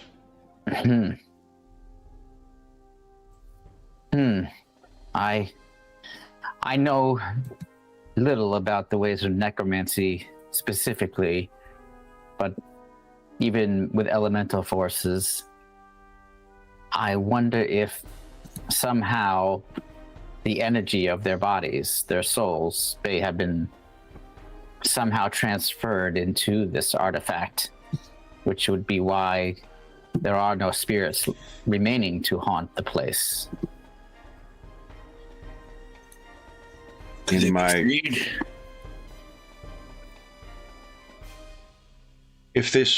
If they were trapped in such a manner, could they be freed? Could they be freed? That is a question I do not definitively know the answer to, but it is something we can discover together, perhaps. There may be things that you don't realize that you know that may even aid in our understanding of how to undo what has happened here. The Red Rock Library is limited in comparison to that in Tempest Cove, certainly. But I would leave it at your disposal. So that would be excellent. But there may be things that you have been here for longer than anyone. So there may be things that you know that you don't realize were important things to know with regard to this. So we may have more questions for you, as well as take advantage of what tomes and writings you have in your library. So here's an interesting thing. I think as a project, you could teach this dude how to operate the scrying stone. Yeah, that's awesome. So like it would take a certain number of respites to do that, and like the more respites you take, the more time is passing for it. But that's also, if you guys say incentive travel to Tempest Cove, that's also a place you could go conduct research as a project. Because the cool thing with projects is every one of the projects has thresholds where events happen. If you choose to just spend your time doing downtime, it doesn't mean you just sit there and you're rolling your dice and nothing interesting happened. There's always something interesting that will prompt, although it's random as to what it might be in many cases. That's very cool. Yeah, so like it's a cool way to put the put the agency in the hands of the players as far as like, well, hey, could I go do this kind of thing? And like, yeah, absolutely. We got the rules for that. We'll model it that way. It makes sense in the fiction as to where you do that. I flipped over to the project. First thing I see, build an airship. I'm like, I want to do that. I think some of the requirements are a little high for that one, but yeah. But yeah, no, that's totally. You could have used it to build, like, I don't know, a bar called the Silver Brûlée. Yeah, exactly. The other thing is, like, this is where in an ongoing campaign where you could have like, all right, now are there things that the other two contacts that you've identified thus far, are there things that either of them might know that are just beyond the scope of what Father Nissus knows that might help flush out some of this information? Right. Or gathering resources from them, or any number of other things. Yeah, absolutely. Because retainers, one of the things you do get as well is as you level up, you get retainers. Like as your renown goes up. In fact, Vargosh may actually be entitled to one already. Oh wow! Yeah, I haven't double checked that because I haven't read I knew that we were going to be playing retainers when we were introducing people to the game, but I can't remember what renown you need to hit in order to have your first retainer. But I don't think it's very high. That's I have awesome. two. I have two renown already. 2 renown. Yeah. So, renown. Are the retainers rules in monsters? There's a couple of things that are like it's called the monsters book, but it really is the GM's guide because it's got like the rules for malice in there, and some other stuff that's just GM focused. And they are apparently working on a quote unquote GM book, but it's more of going to be a book of what they are calling encounters. So like types of negotiations, types of montages, types of all that kind of stuff, like more guidance kind of thing, which would be awesome. This is sort of the stage that I love most with games, right? Like when a solid couple of core books are out and you can just like make up whatever you want from it without being burdened by, there's not to say like that's going to be fucking awesome. I'm going to be buying that as soon as it becomes available.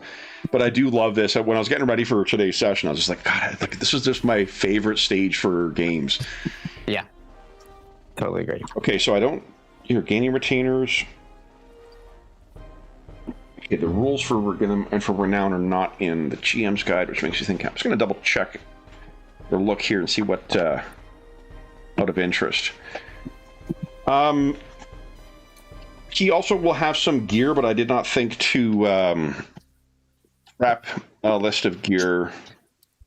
What you get, but like there's some healing potions. There's probably 350 for renown, Kevin. Oh, awesome! Thank you. Mm-hmm. When your renown hits 3, that is when you get your first follower.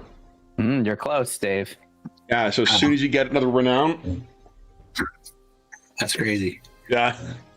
You definitely start in more in the heroic footing.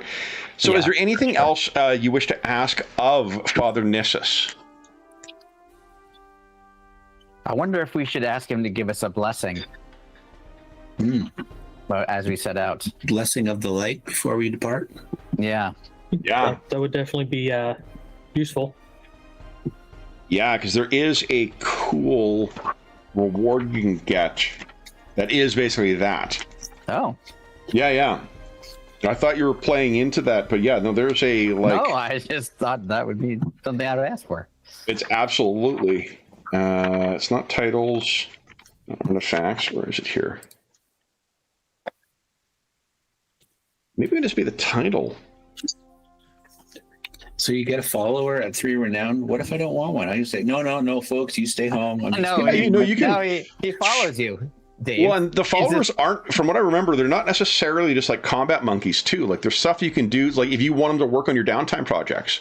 Oh, right. So artisans, and like artisans and retainers. I get it. Yeah. So it does not necessarily. Yeah, because you know what? So we take them along, they die.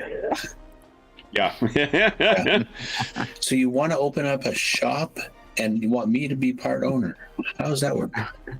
So here's an example of what you could get is maybe something like Monster Bane, where you would each choose, you're getting a title, and each of you would choose one of the following benefits. Creatures with it says animal, but like whatever kind of bane, if it was to be a Knoll Bane, you would, creatures with the Knoll keyword take a bane on strikes made against you. Oh my God. That one. Or That's you gain amazing. an edge on tests made to interact with gnolls. Or you decorate your equipment with a trophy from a creature you defeated. When it's visible, you gain an edge made to intimidate gnolls. Sounds like a Vargosh thing. That's awesome. And each of these has, not all of them have a variety of different options. That's the kind of thing where like they might grant you a new maneuver or a new, thing. Like it's a neat way of giving mechanical benefit, but also a little bit of variety for it. So that's how I'd mechanically model it. Probably I think you can only have one title at a time, and they're organized by the different echelons of play. So because this is first echelon, it's within that. But it's another neat way of giving some kind of mechanical benefit to it. Yeah, it's like a combination of a role-playing and mechanical benefit, which I feel like is must have been one of their core design philosophies throughout the whole game. Totally. Because it's a crunchy game, like it's a tactical is the first line in the pitch, right? Tactical, heroic, cinematic, fantasy. Tactical, they want to have a mechanical component to it. Yeah. While also playing into those other things. Agreed. I agree. Yeah. It's like the complications, and like Dave's like Vargosh's complication. It's such an interesting thing. It's you can't lie. Like yeah. That's cool for role playing. Like it's a blend of the two. Like you know, and the mechanic. Sometimes mechanics seem divorced from reality in certain games. Sometimes, and you have to kind of invent like, wait, what does this mean? But they did a really good job of going like, I get it. Like that's why that mechanic would be that way because that's what's going on in the fiction. Okay, cool. It lines up. What is your complication called, Vargosh? Vow of Honesty. Right. Okay. Just trying to remember what the mechanic. If a creature of a lower level than you, I can tell if they're lying. You automatically know they're lying. Love it. Yeah. I gain a double edge on persuading a creature on a specific fact. Oh. So the outcome improves 1 tier. And when I lie, my honor is stained and I lose the benefits. I take a bane on interpersonal skills and I regain it after atoning. Yeah, that's super cool. Well, that prompts some really interesting role-playing encounters too, right? So, yeah. Well, then, guys, I sadly have to declare that HOHGARR will not die today because we are out of time. But we're on the path. We're on the path. You're on the path. Yeah. Like so, John, I'll start with you. First time playing Draw Steel. What did you think? Well, just like my first time playing 4th edition, this was fun. And it was definitely crunchy enough that I just, the moment I had a picture in my head, I was like, okay, I know where all this is going. So yeah. I like it. I mean, I want to explore more of the mechanic-y, chewy stuff, but yeah, like character creation, I'd love to see how that works. Yeah, that's what Jeff said after his first time playing too. He's like, "When are we making characters for this?" And I love that the drawback or complication is random.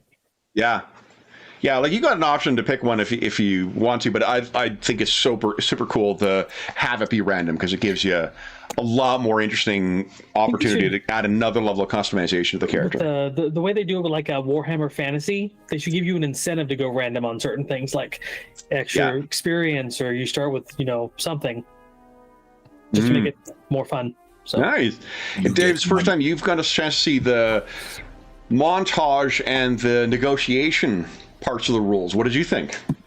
They were definitely interesting. I like how the game mechanics work, but also just how it kind of brought the players' creativity to the table, and we had to like do different things and come up with. And it wasn't what you see in a lot of other games where the players are trying to shoehorn their best stats into a, hey, can I use this to do that? No, it's not, because that's what we want to do. We want to be successful. We want to, put our best foot forward. But like, I don't have any skills for the interpersonal thing, so I'm just rolling presence on its own, and we got lucky. They don't get a couple of good rolls. So we also have the hero tokens to draw on too, right? So like, if you guys ended the game with, I think, at least one, maybe two. Yeah, one left. One okay. left. Yeah. And what about you, George? You've seen now with another group of players. Yeah, I mean, I keep learning more about it, and everything I learned I really like. One of the things I happen to notice with the negotiations and the montages is that, kind of off of Dave's point, that well, first of all, I like the fact that you kind of know what their motivations. Not that you know, but that there are motivations. There's like pitfalls and motivations. So you as the director and you as the players kind of are like navigating these things. And the other thing is, the skill list, you don't have many skills. Like no characters have many skills.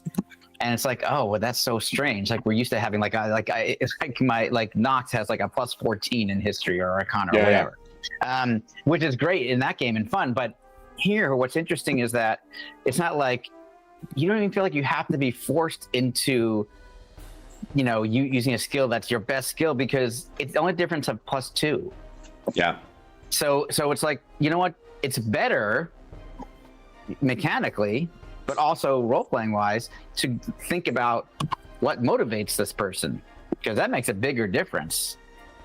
So I was noticing that this time. I thought that was really another smart design choice.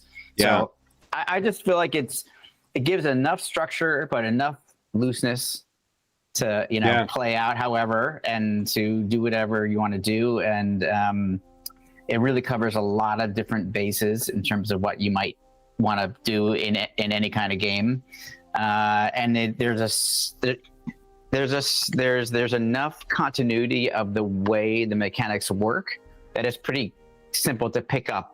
You're like, oh, this is how negotiations work. Okay, got it. This is how montages work. Okay, so like it's like combat. I already know combat, so now it very quickly, you know, you start to learn it all. And despite the fact that it seems at first blush that there's a lot to track or whatever,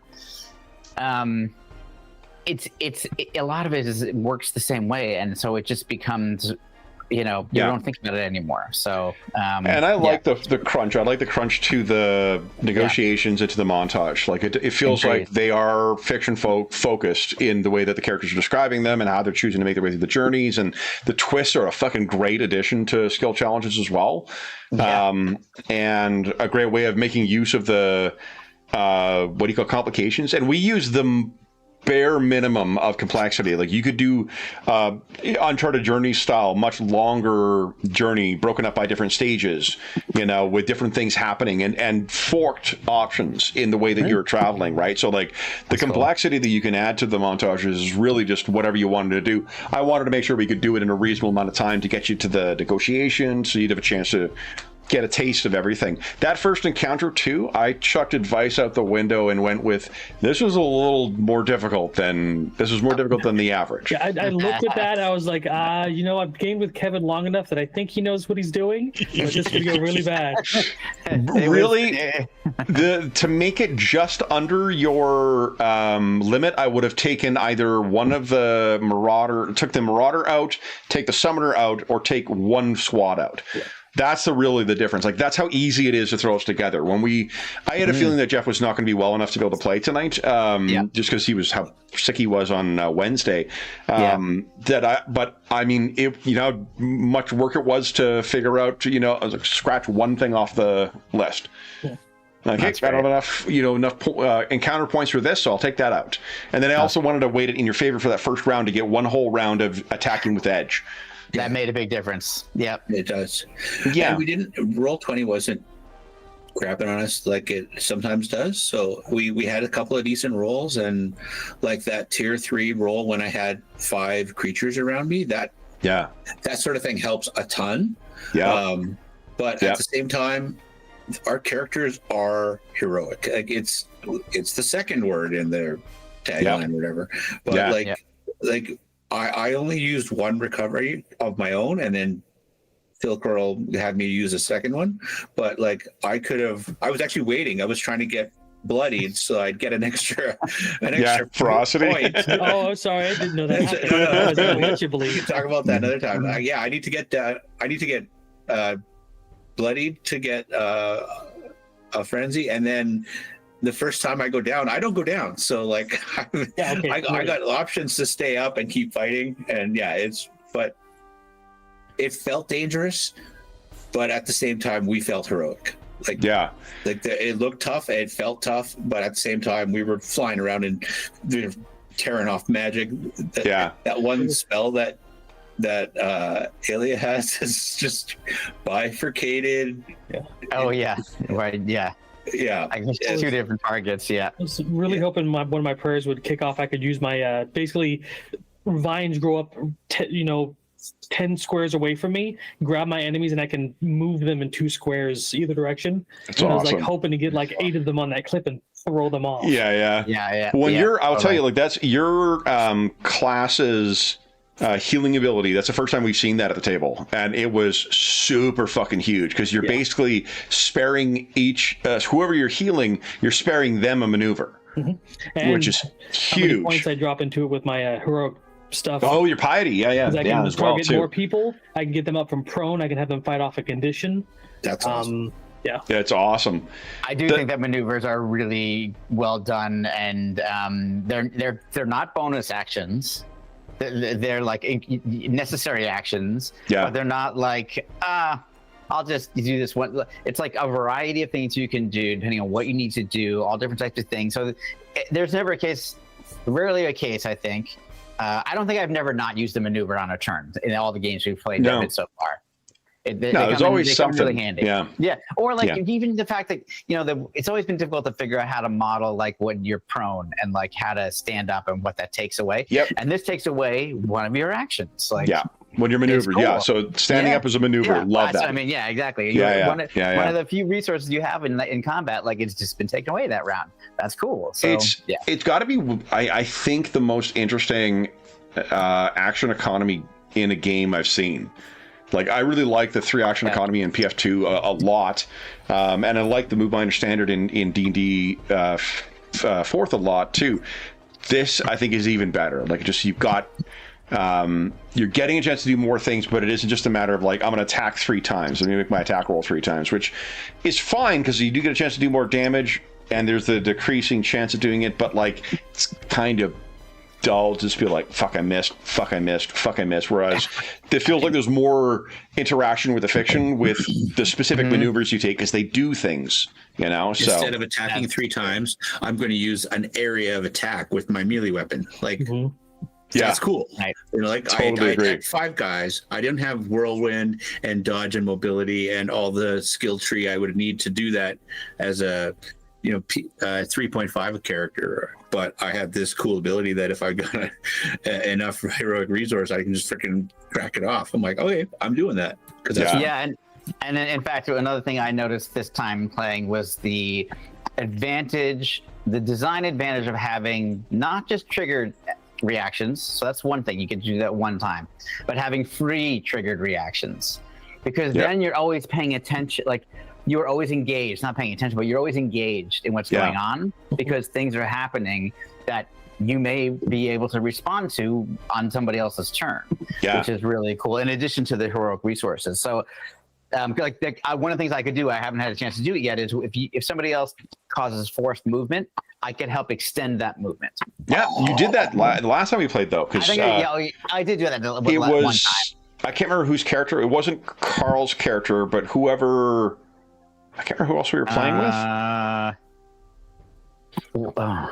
So if Phil Curl had done the forced movement on those guys and it wasn't enough to put them over the edge, but you could say, oh, I'm going to use this, and here's 2 more squares, and then they fall off. Exactly. Yeah, it's pretty cool. And that's one of the cool things about, I think, the way the character interactions in the combat work so much more interesting in this game is that I don't want to call it like team up bonus, but like playing off each other and being able to like help each other in combat with those kinds of maneuvers, because you don't have that in a lot of games. In a lot of games, it's just, I give you a bonus. Here's a +2 or a 1d4 or d6 or something like that. And here it's a specific structural piece that's like, I'm going to add this to you, or I can help you with that, or John's character gave me the ability to heal myself without having to use a maneuver. So like that's it, for both characters, that's awesome. And they're all different, like you're saying. And the first game I played in, which was at the convention, one of the people was playing, I want to say it was a null, but I can't remember, but one of the classes has the ability to go back in time and let you redo something you already did. That's the null for sure. There's a null, So it's like you just, let's say I did that bifurcation, bifurcated incineration, and then the null goes after me. It's like, do it again. I don't have to spend any point. I do it again.